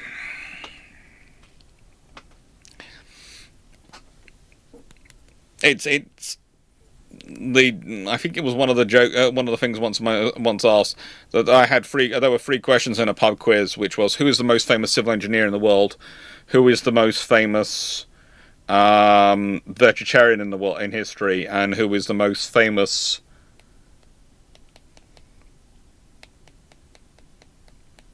poet in history. And I forget the answer to the poet one, but it was someone kind of interesting. I think it was Eminem. I think it was Eminem. I think, yeah, because his lyrics technically qualify as poetry. I think it's Eminem. And the most famous vegetarian was Hitler. The most famous civil engineer was Osama bin Laden. And that was, according to the thing, and that was the pub quiz. That was a few years ago. That was a fun pub quiz. The fact that I got 2 out of 3 of those right, I was wrong on the civil engineer. I picked Isambard Kingdom Builder and Owl. I'm sorry.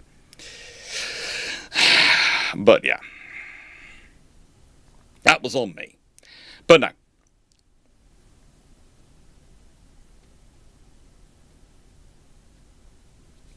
For the Americans, that was their worst nightmare. But the reality is, well, also, because the Americans were worried that in a USA versus Britain and Japan scenario, South America might support the British.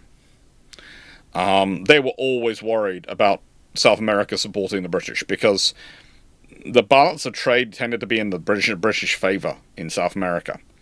And again, the Americans never understood this in this period, but they get better as time goes on, how the British can do just as nasty things as they do, but whereas they come out looking like the bad guy and everyone hates them for being rovers, the British somehow come out smelling of roses in this period. Historically, when people look back, they realise how bad the British have been to them, so it is remembered. But in a period, the British are very good at managing to, when things go wrong, blame it on individuals. When things go right, take credit for it as a nation. The Americans are less successful being seen to do this. Who knows? There is a whole load of level of diplomacy. The British are also very lucky. Their South American diplomats in the 1920s and 30s are really, really world class. They are really good. I've done some videos about some of them from the Battle of the Plate, etc. They were for some reason, the diplomats going down to South America were all really, really good at understanding South America, really obsessed with learning their briefs, really, really good at their jobs.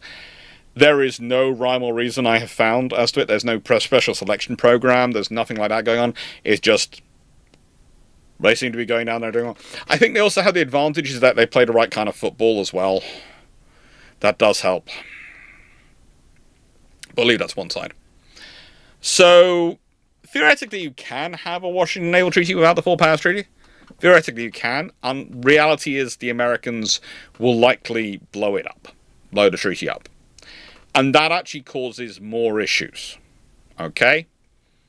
Because if America blows it up and starts building again, they almost guaranteed, in the way it's blown up, to try and start a naval race, which they don't want.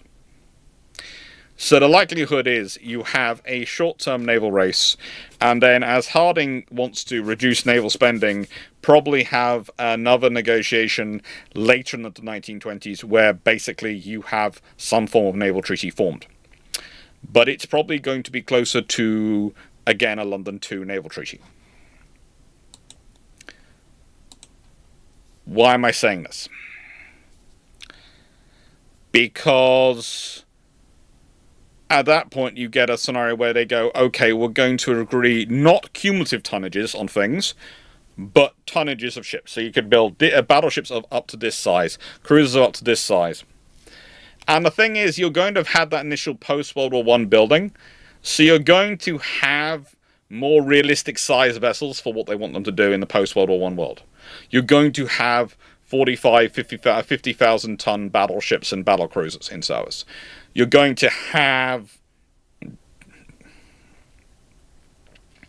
a fairly large chunk of cruisers in service. I wouldn't be surprised if you do actually some that have the 12 to 15,000 ton cruisers in service. You're going to have 2,000 to 3,000 ton destroyers in service. And the reality is that's going to start, they're going to start going, okay, so this is what limits you. These are the size of ships, so you're limited to building these number of ships, these size of ships. Not in terms of numbers, but in terms of, we promise not to build battleships which are bigger than, let's say, 60,000 tons. We promise not to build aircraft carriers which are bigger than 30,000 tons. We promise not to build cruisers which are bigger than 18,000 tons. Something like this was probably the treaty system you'll end up with. Just to try and stop the cost going up and up and up, with the ships getting bigger and more powerful and bigger and more powerful, because you suddenly have to think of, okay, we're going to limit it. And potentially you also have the limit of, we're going to all agree to not build anything big of 18-inch guns. And we're going to ignore the 21-inch gun behemoths some of us have, because none of us want to build those again, because they're terrible. Okay? They're status pieces. Everyone ignore them. Quietly. And back away slowly.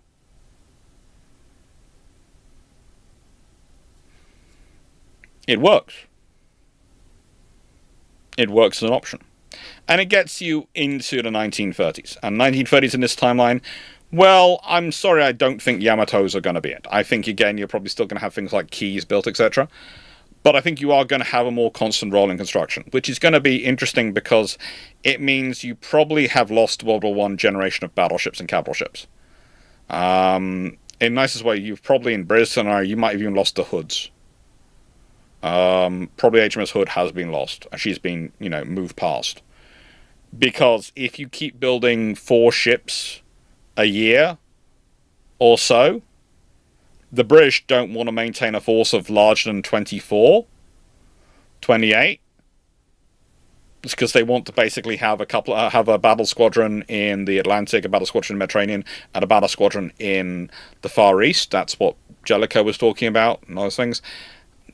The odds are, if you're building 4 or so every year, every couple of years, you've probably replaced all your fleets and you've got rid of the admirals. There is also a scenario in this thing where you've got, you've built up Canada, Australia, and New Zealand to actually have, well, Canada, Australia specifically, but maybe India and South Africa as well, to have their own capital ships. That might be where your older ones have gone. But the thing is, for the British, that's going to be a constant build scenario. It's not going to be a high cost scenario, it's going to be a constant build scenario. And you're probably dealing with a fleet which is mostly, as I said, I wouldn't be surprised if you've got the G3s armed with 16.5-inch guns. Again, one of the things that should be noted is whilst they were technically downgraded to 16-inch guns, the treaties were going to be early enough in the build cycle that they could have been upgraded again to 16.5-inch guns. There is not that big a difference in the systems.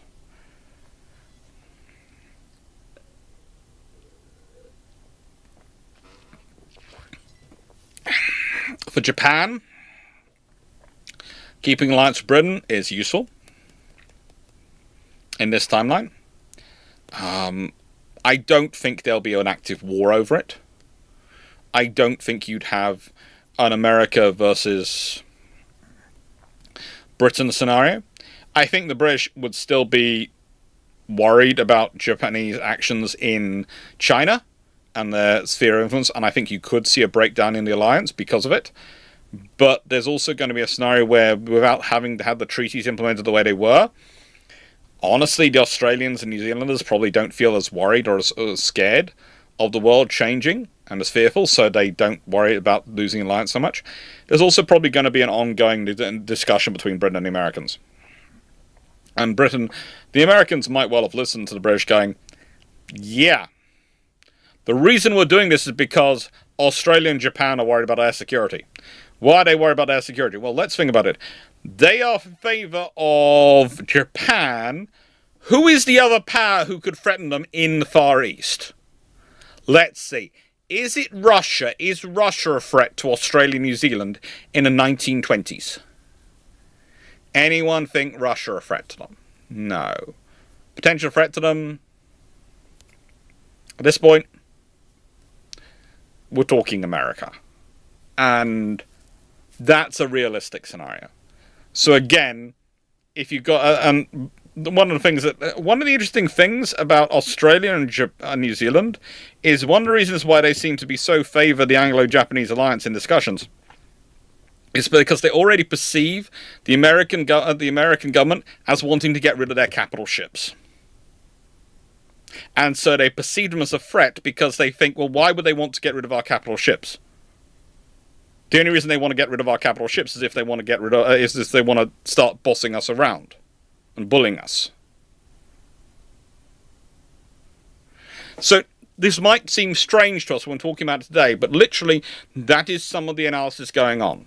And it's completely logical from both sides. From the American side, they don't want the British having a whole load of extra capital ships which they can call on to back them up, which aren't included in any treaty limits because they are other powers' ships.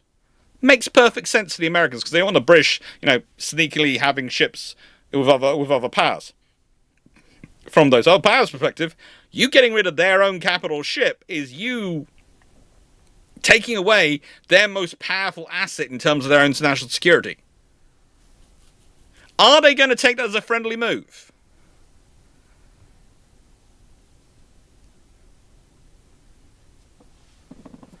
So, it's not...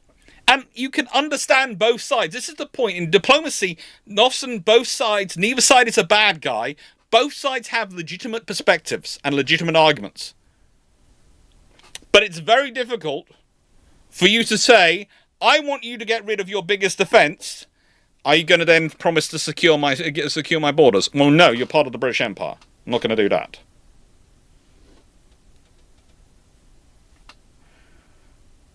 Well, that's the scenario.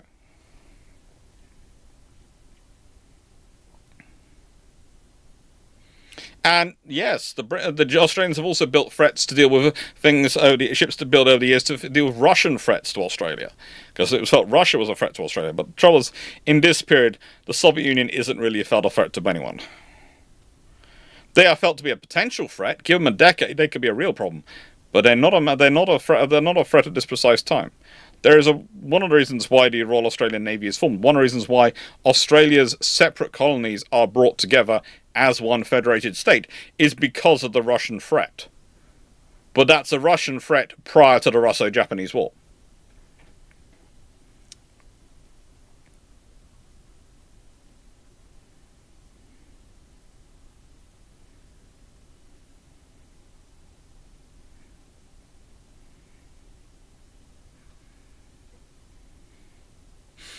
And so with that being said, there you go. 1930s is going to be messy in this timeline. In fact, all these timelines get very messy very quickly. Even messier than historically. Because in terms of the history, this was historically a time of transition. The treaty system and all these negotiations was probably the most peaceful transition of the first amongst equal, the leading world power that has ever happened in global history, where one power has taken over the mantle from another. Usually that happens with a major war between those two powers, which drains and kills a lot of other people. This one takes place with treaty negotiations and wars against other people where both sides are fighting alongside, or both powers are fighting along the same side.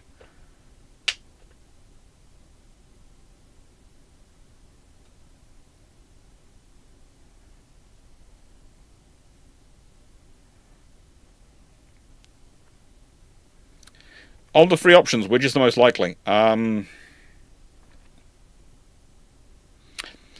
I would say Canada has a lot more experience in manipulating the Committee for Imperial Defence and has a lot more economic oomph than Australia and New Zealand do.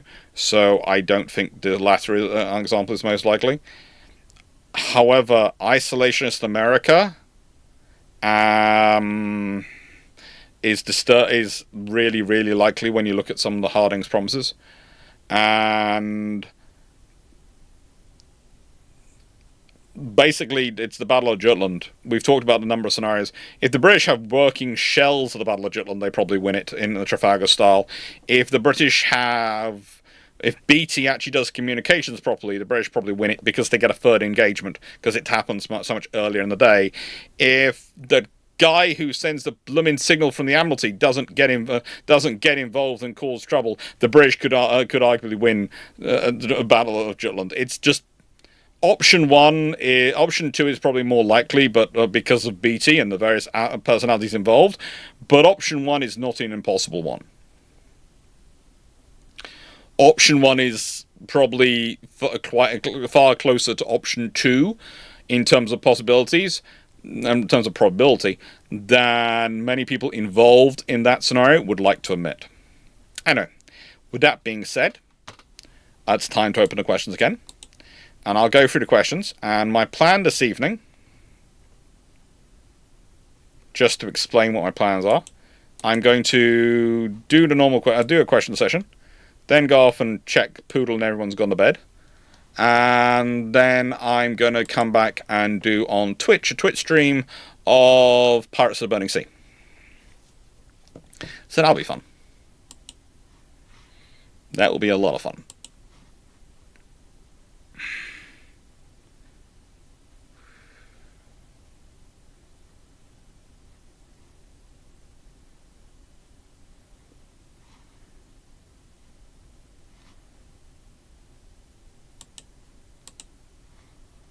We had a lot of fun.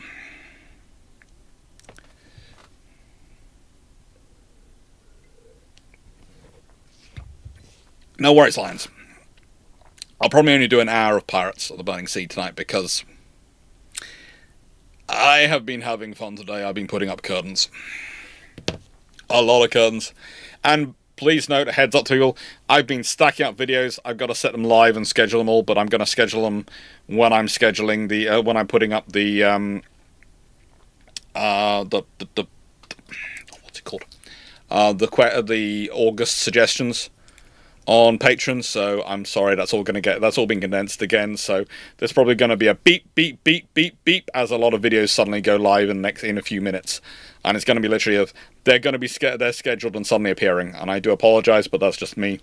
I've recorded them. They're there, they're done, but they're going to be scheduled up. Childbreaders. Chamberlain says PM, what happens? Not much different. Realistically, he doesn't last long. Realistically, Chamberlain doesn't last long. He can stay as PM a little bit longer, but he doesn't last long because Chamberlain is a good peacetime Prime Minister, but he's not a good wartime Prime Minister. He doesn't carry national support in the same way Churchill does. And it's one of those scenarios, again, where you sit there and go, people like to come up with different options of who people would be better than Churchill. Churchill even admitted he wasn't going to be the best. You know, there's a reason the guy says, I intend for history to be kind to me because I intend to write it. He knows he makes mistakes. That is quite a good level of self-appreciation going on there from Churchill. But the thing is,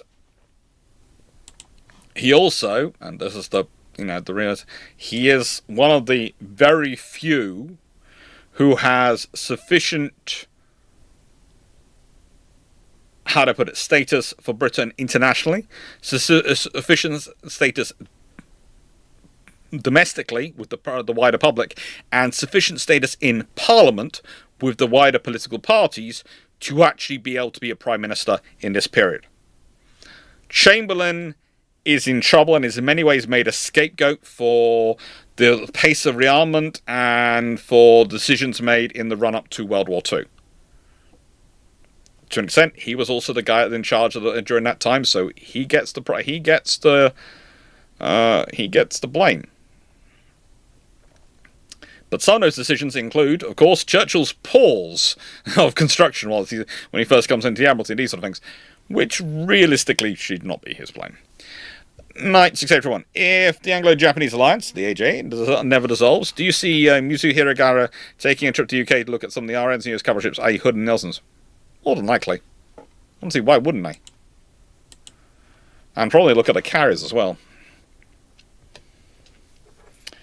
Knight 681. How likely do you see the Anglo-Japanese alliance surviving the IJN side with the RN on things like stand displacement? That's an interesting thing. Stand displacement is something which comes out of the Washington Naval Treaty. If you don't have the Washington Naval Treaty, you never have to have the discussion. If you do have the Washington Naval Treaty or something like it, or some sort of treaty coming in which requires stand displacement, that's going to be an interesting discussion. It's going to be an interesting discussion, definitely. Twitch stream has gone to commercials. My Twitch stream hasn't gone to commercials. I literally have a Twitch stream running so I can try and watch it, and mine hasn't gone to commercials. I don't know why. It's the same with my YouTube stream. It never goes to commercials, so I can never track it myself. This is why I have to rely on you telling me. How did the South American powers try to react given their limitations? Probably not much. Most of their limitations are limited in this period by economics. So that's why they're doing what they're doing, but, I'm sure they'll find a way to make money from it. They usually do. We answered that question. US Montana 16. Do aircraft carriers ever built in sometime? I've answered that earlier. They're already being built. There's things like Hermes, Hosho, Eagle, Furious, all sorts of things already being done. Langley, already being done long before the treaty system starts up.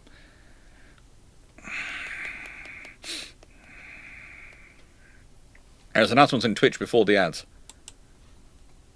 Again, it doesn't shut for me. Possibly because I'm not on a stream manager. I'm on a regular stream watching along with you to check it's transmitting to you, okay? Because I sometimes find stream manager is different. But, yeah. I'm looking forward to TwitchCon. I'm looking forward to Rotterdam, by the way. Me and Garius are working all sorts of things out. And it's going to be Garius, myself, Killer Bin, and Fleet on a panel. 3 o'clock in the afternoon on Saturday. 3 till 4. It's going to be fun. And Garius has all the details of when we're staying, but I do know this. I have to be up in London on the Wednesday for a Thursday flight out, I think. Yeah, I think it's Wednesday I go up for a Thursday flight. Wednesday I have to go up for a Thursday flight out. I think it's a flight. I'm not sure what it is. I think he's taking me from London Airport, City Airport. I have that feeling. It's either that or he's doing something really, really strange. I know I have to be at Liverpool Street Station for a certain point. We are doing a whole wacky weekend style thing on each other. And yeah. basically this is his turn, and then there is another thing coming up later in the year, which I'm going to be doing something similar to him, where I'm going to book everything, and he's going to know nothing about what's going on.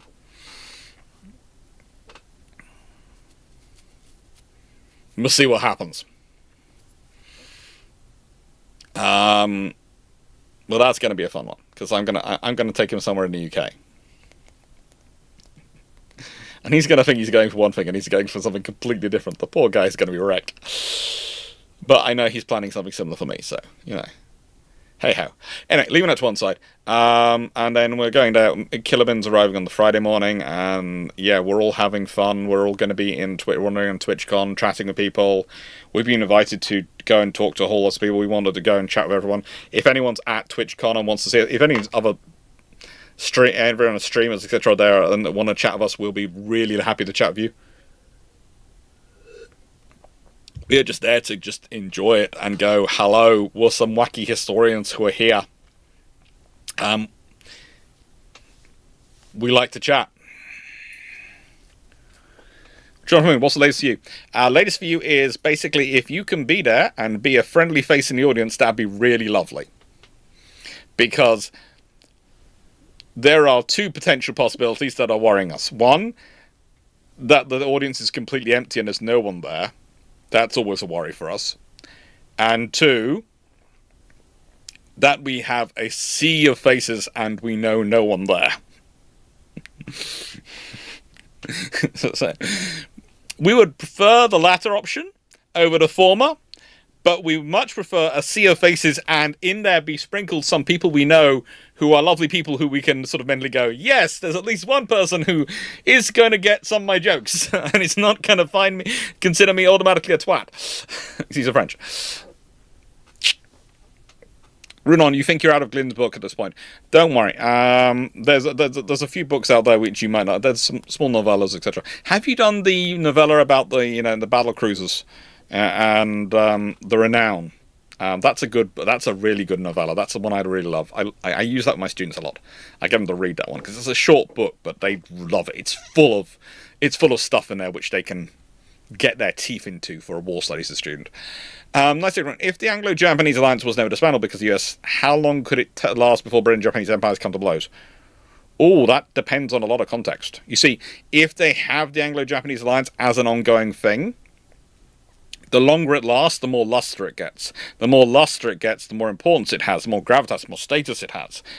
And, you might have had things like, let's put it this way, if you have an Anglo-Japanese alliance still going on in full thing, and you have, let's say, the death of the monarch in Britain, and the crowning of a new monarch, there is a chance that the emperor comes to the ceremony.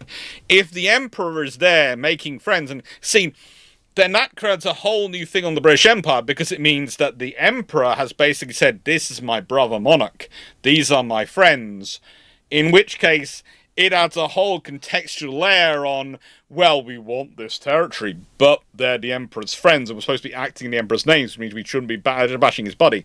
But also there's the fact that they could perceive the British as being potentially supporting them and acting as a buffer. There are all options. I know there's stuff on Discord. I will go and check it, Jonathan, don't worry. And this is the reality you could be dealing with. Who's friending put Runon in Hosh for her incompetence again? So it could be they last 5 minutes. It could be they last 50 years. Foxhound 421A. How do things change if Exeter and York were one of the improved cruiser designs, say one of the 9 or 10 gun paper designs like Hampshire or Nottingham from World Warships? They're a lot better. I like them a lot more. They're not cut price counties. Look, my big problem with the cut price counties isn't that the ships aren't good ships and they don't work hard. It's that the cut price counties were supposed to be cheap enough and useful enough that you could buy 4 of them for the cost of 3 regular counties. They don't come in that cheap. They actually come in costing almost as much as a regular county. Their crew isn't that much off, and then they are slower. They are not as well armed or armoured.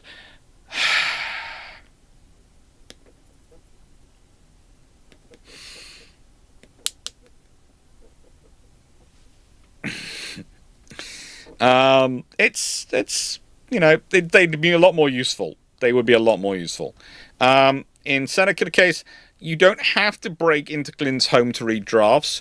You just have to message Glyn on the Discord server and go, could you please let me in your early read club? He does have one. He does have a club of readers who get books early, I think, from memory or something. He does. He has something which he releases to people. He releases drafts and things to, bits and pieces to people early and lots of things. He already has. Okay. Okay, then the only scenario you have is to try and get hold of Glyn's significant other and basically ask them to start sending the stuff to you.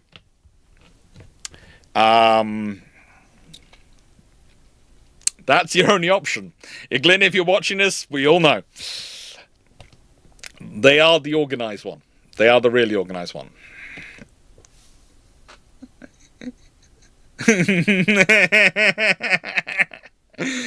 Oh, Runon. Who can I recommend to you? No, not them, not them.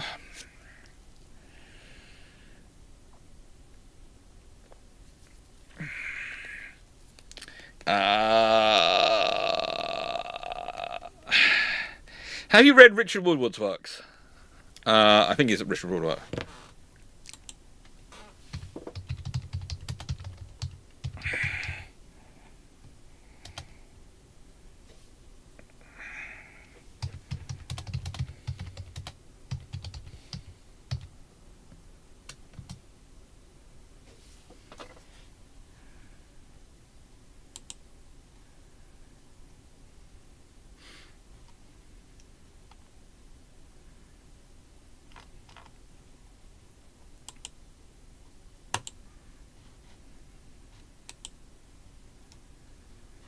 Yeah, Richard Woodward's series is pretty good. Have you read those?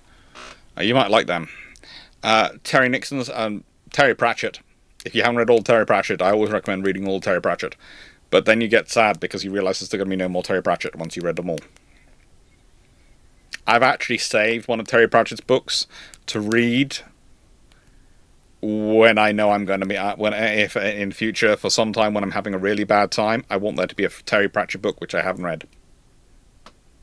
That's sad, I know, but that's literally me. And the Horus Heresy, Seneca Nera, don't ask Runon if she's read the Horus Heresy. She has. Poemus, what effect did factions within Japan have upon post-war situation? That's the interesting thing. As said, they are driving the British away from the alliance in the historical account scenario, but in this scenario, those factions themselves might be strengthened. There is the thing of, especially if you had the Four Powers Treaty come out as a reinforced Anglo-Japanese treaty, there is a chance that the actual other factions go, look, we've no one. Yes, we've accepted a naval treaty where we're not building as many ships as we like, but look at this. We've basically got all these powers signed up to be Britain again. And that's an interesting thing. How does it affect the Baltic powers? Probably not a lot, but they're going to be keeping an eye on it. But it's not really going to get involved in the Baltic unless the Russians get involved in things. Nice to get everyone. Can we say with the Anzacs worries, which pushed them to want to keep the Anglo-Japanese alliance, have been proven kind of right in the 21st century? I'd say, to an extent, you've got it kind of reforming in some regards.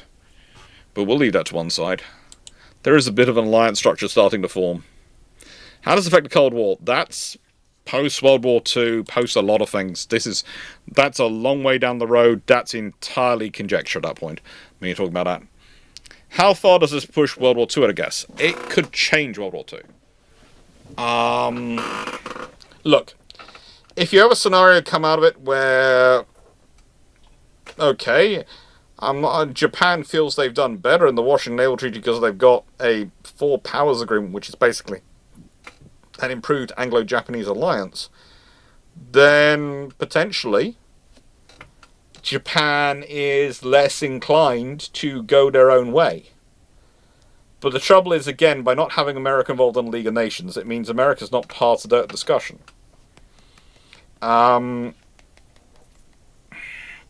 If America's not involved in the Treaty of Versailles, because World War I ends early, that changes it for Germany. And that, again, as I said, it's Germany. There's this whole stab in the back mythology, which is a really big, effective thing in Germany post World War One, in terms of looking for someone to blame. If you've had a massive annihilation of their navy, as said, though I did joke, you could get the blame is on the Kaiserliche Marine rather than anyone else. There is that possibility. But there's also a scenario where that's kind of understandable. Their navy got annihilated by the Royal Navy. The Royal Navy is the biggest navy in the world. That's no bad thing for them. That just means they made the wrong mistake challenging the Royal Navy in the first place. And that could change their entire modus operandi towards World War II if they end up in that scenario. If they end up having a dictatorship. You could change the entire philosophy of the army wasn't beaten, the navy was. The problem was we took on the Royal Navy. So we got blockaded, and when the navy got annihilated, we lost. And the thing was, we went out offensively to try and win, and we lost. So actually, maybe we just play a defensive game. And, or maybe we don't fight the British. That becomes the policy. So basically, how far does this push World War II, I guess? It's going to depend on a huge range of factors. World War II's origins start in the 1920s. And realistically, as said, it's kicked. We often consider it. I know some people like to kick it off in 1939, but I would say the initial conflict in Japan and China, going on from 1937, does have a major impact on it. And it's also one of the reasons why Japan isn't as prepared for war as they want to be. Oh, we've got an ad break coming on Twitch in 40 seconds. Just tell me. By the way, I do realise now why it wasn't telling me earlier. I fixed it. I refreshed the screen and it started telling me about the people who had the ad break coming. Okay, I'm hoping YouTube is being better. I'm hoping YouTube is not playing up silly, but silly.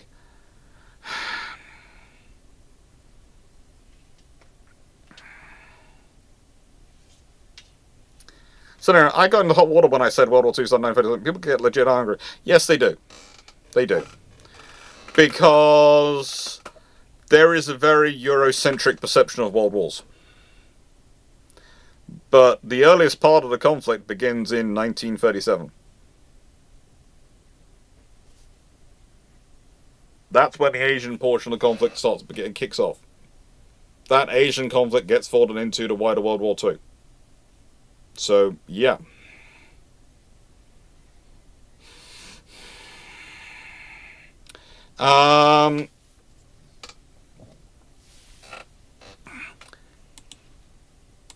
Montana 16. What would the Japanese convert instead of Akagi and Kagane? They'd build carriers. That's the thing of, if you don't have the Washington Naval Treaty requiring conversions, you build something from scratch. Probably based on a battle cruiser or a cruiser hull. That is what you do. So probably you take a hull form and you take a battle cruiser hull form and you build up and you go, instead of putting a battle cruiser on top, you build an aircraft carrier top on it. That's how you work it out.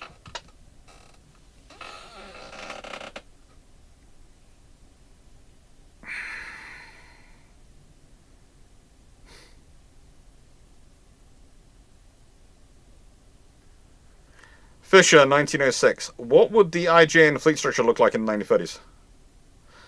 No treaty, you are probably looking at the 8-8 structure. They are probably looking at 16 capital ships, and they're building an appropriate force structure around it. What's going to be interesting is how the carrier force develops.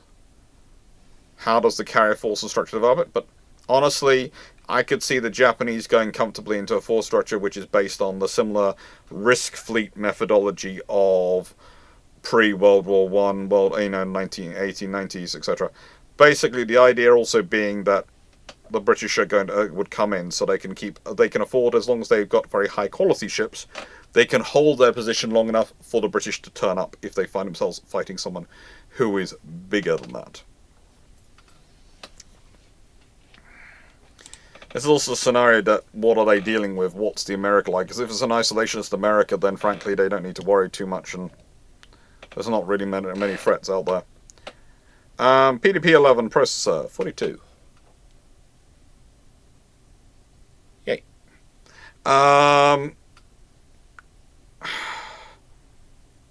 Japan ever go south or north in these scenarios? With north, well, potentially north with Russia would be the more the more thing they would go.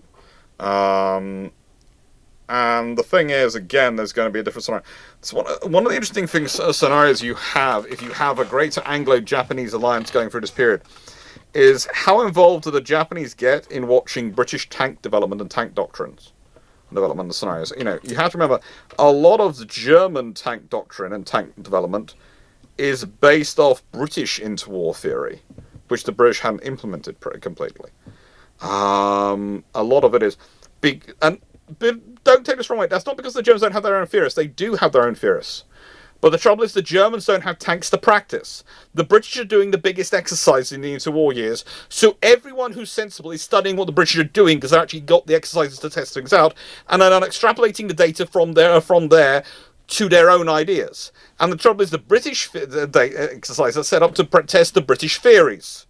So that's why it's based on the British theories. Not because they're not smart, or not because they don't have their own theories. They do. It's just the British have actually got large numbers of tanks that are actually able to do testing. The others aren't. This is one of the weird things in the 1920s and 30s.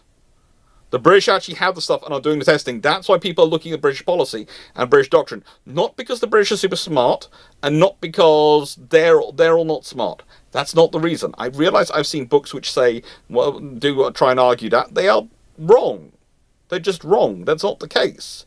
It's just, if you've got someone who's actually doing actual testing of their theory, with actual tanks and actual exercises, which you cannot do, then you would be stupid if you do not go and look at the data. Because it's the best data you've got available to draw from, even if it's not perfect for your own standing. Now,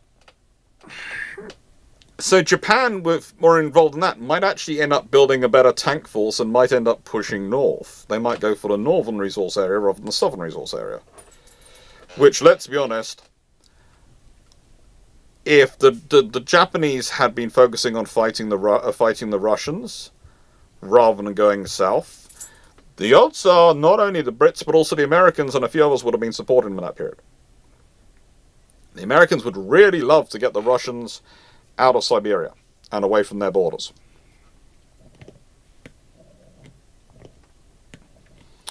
And put someone else in as the buffer state. As the Great Kanto earthquake was inevitable, how will the Anglo-Japanese alliance be used in such a disaster when it hits 1923? Probably have the British turn up with everything they have to try and help out. That's basically all that happened. You can't really deal with geological events other than that.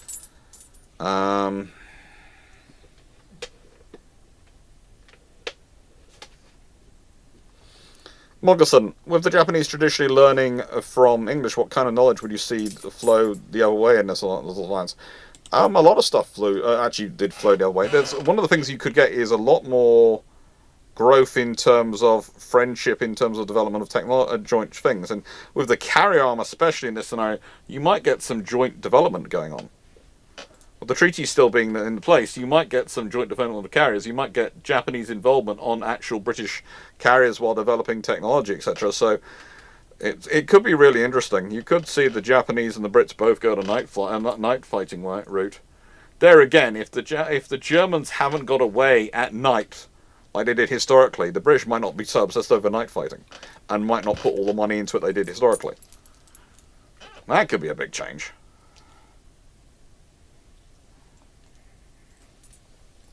Yeah.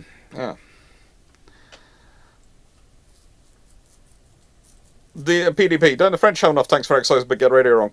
No, the French have other issues with organising exercise. Every time they try and gather too many tanks together for an exercise, the politicians get nervous. That's the French problem of having a major exercises.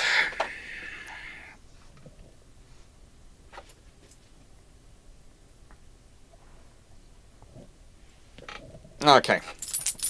9681. If the treaty doesn't happen, will the Canadian dry dock built for the Hood get finished, and would you see more of Hood size or larger dry docks in gameplay? Yes, I think I've already answered that one. Lions. Would you get additional powers wanting to be part of the full power agreement? If so, who? Potentially Italy, but you have to remember it's a Pacific-orientated agreement, not a worldwide agreement. So, realistically, the powers that are in are the powers who want to be part of it. Italy would only want to be part of it because Mussolini has an ego and likes to feel massive. Senator, when I start with Glyn Stewart books, which ones should I start with? Raven's Peace. The Raven series is what I always recommend to people. The Peacekeepers of Soul series, as it's called. They're just great. They're my favourites.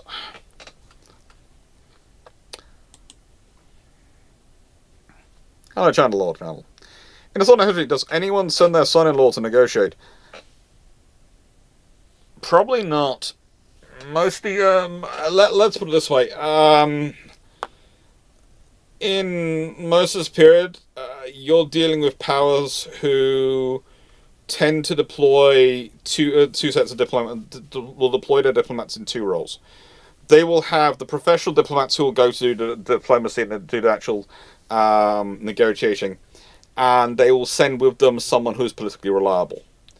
And they could be a senior prince, a senior noble, or something like that. But they're not part of the negotiating team. They'll be around the edges for the meetings on the side. So they won't be a named negotiator. They'll be someone who is eminence greasing. And in the nicest way, son-in-law doesn't have the status usually for that sort of role. There are different things though in different times. The world changes. That's one of the fun things. Timu, it's snowing here. You're in Finland. If it's not snowing in Finland, I worry.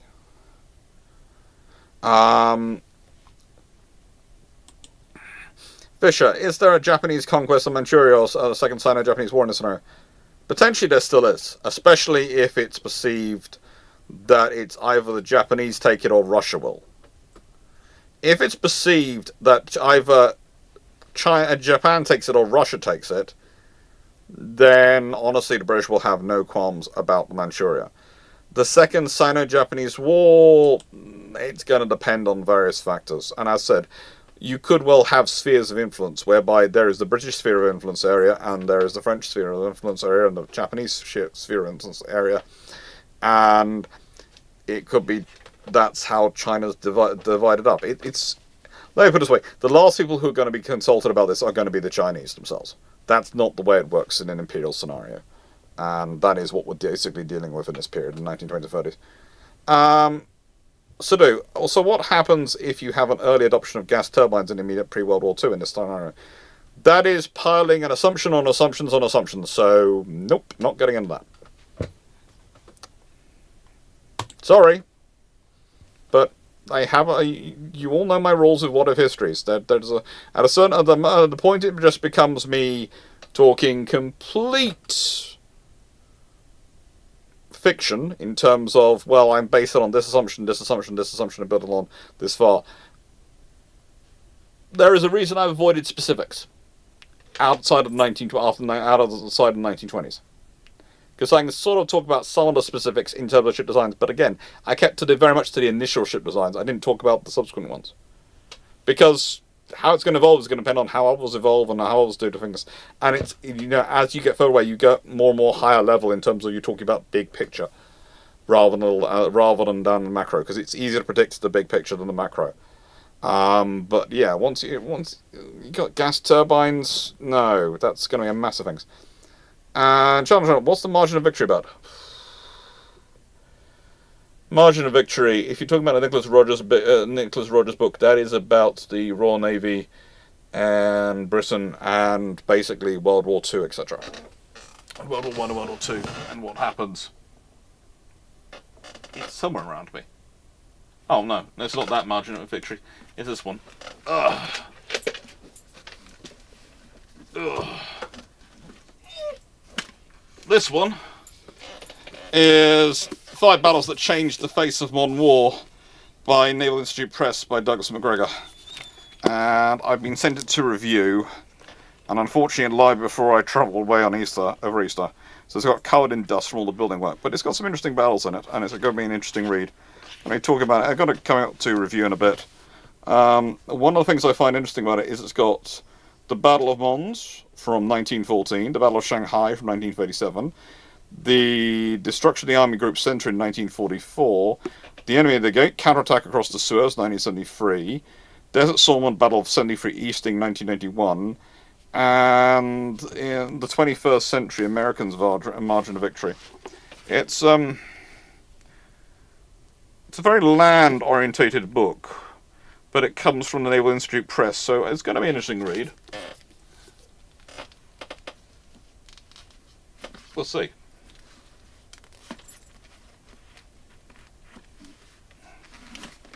Boom.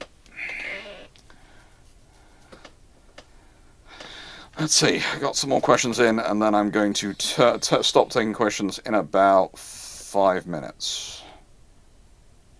So, Royal Funker, if the IJN lost the carriers they did in April rather than June, is it possible for the Euro class to have been laid down earlier? Must be ready for publicity. Not really. There's a lot of stuff going on before they get laid down. They're actually being ordered earlier than that, but it could be sped up, but it's not going to be laid down that much earlier than they were historically. And Scottish Nerd 2201.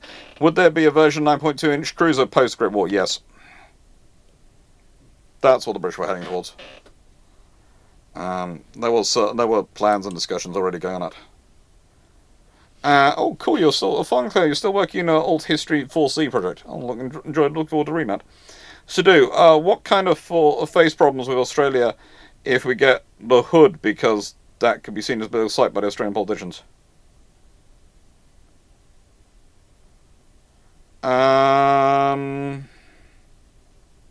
What do you mean, Sadu?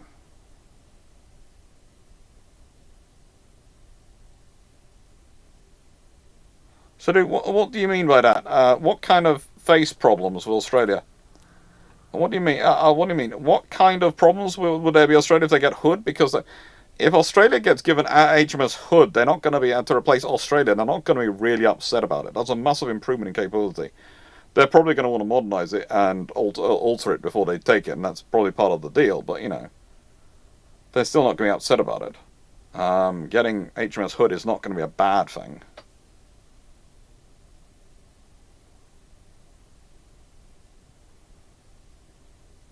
Basic Assault is a very good one, yes.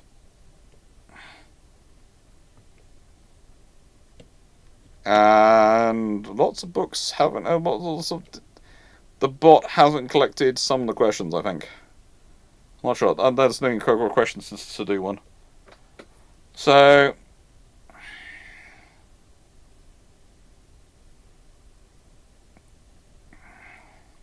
Yeah, Glyn is very good. Glyn is a very good author and a lot of fun. He's a lot of fun to chat to. We have a regular brew ships tomorrow, don't we? We have regular brew ships tomorrow. Anyway, that being said, I'm going to turn off questions in 5, 4, 3, 2, 1. So if any questions come in after that goes live,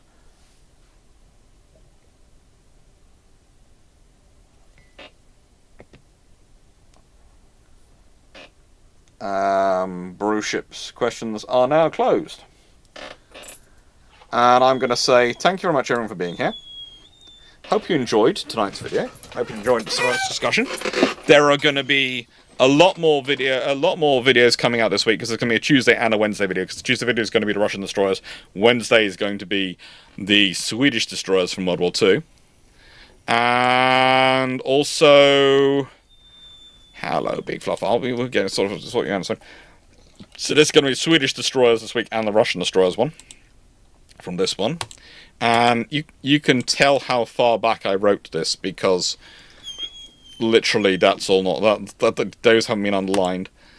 And what have we got coming up this week in terms of the Thursday live? It's going to be the Type 83 discussion, and literally that's going to be programmed in as what the Type 83 is not going to be.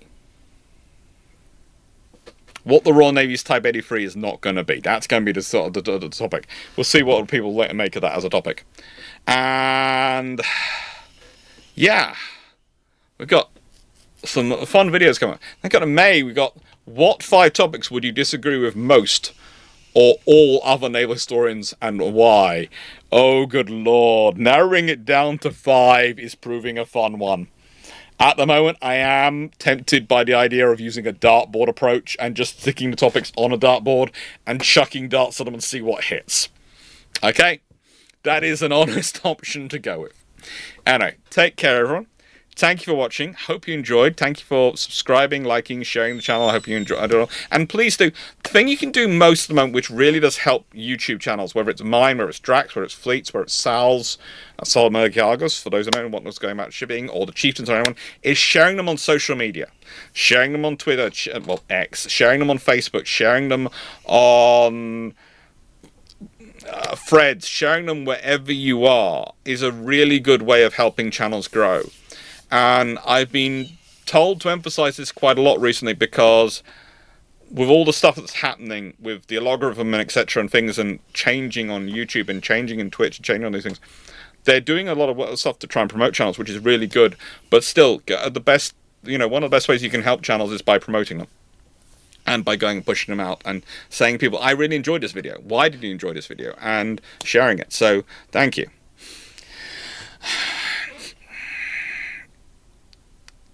No, I'm not. No, because otherwise I'll end up picking fights with half of the Naval History Academia. Anyway, I'm going to go away. So I'm going to put someone to bed because he's complaining, and then I will be back in about half an hour or so for an hour and a half or so of yes, Pirates of the Burning Sea. Sorry, someone is really complaining he needs to go to bed. Take care, everyone.